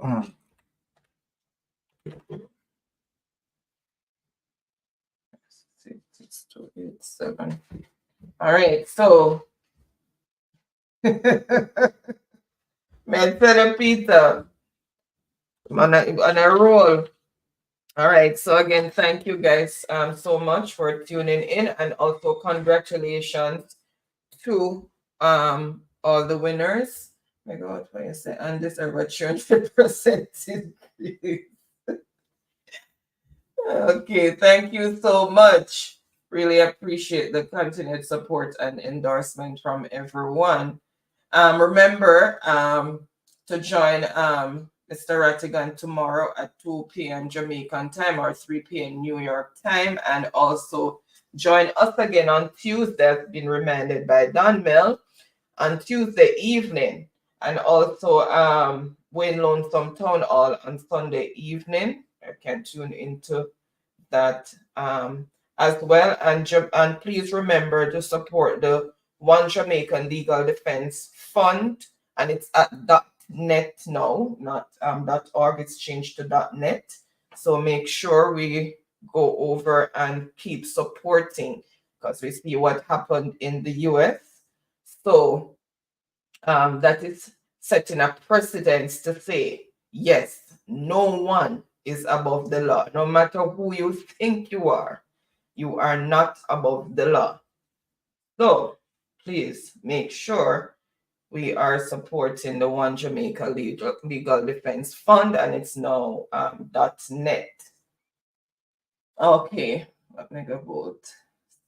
Yeah, I saw what he said. He's always lobbying for me for an increase, but I haven't gotten it yet. I still have to submit my invoice to Baron. I'm still working on it. It's gonna be many pages long. Okay, guys. So again, thank you so much. Really appreciate each and everyone's support. I know that there are many other channels out there you could have been supporting, or you could have been doing something else on your Friday night, and you chose to be with us. So we do not take that for granted. And thank you to all the new subscribers. Thank you to those who have been with us from the beginning of the journey.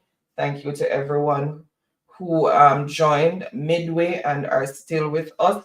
Really appreciate each and everyone. I know sometimes persons can't tune in all the time, but whenever we see you, we are very grateful for the support, and thank you for joining the journey and the mission, because it's a mission that we're on for a better Jamaica and for good governance and a better way of life for our people, especially those who are less fortunate, and also to leave a better Jamaica legacy for our future generations. All right, thank you so much again, guys. We have work in the morning, so not gonna delay much. So until Tuesday, safe travel on the gravel, and one love. Bless up. Have a wonderful rest of the weekend, and everybody have a wonderful and productive week until Tuesday, and we'll see you on YT Street on other channels. Bye.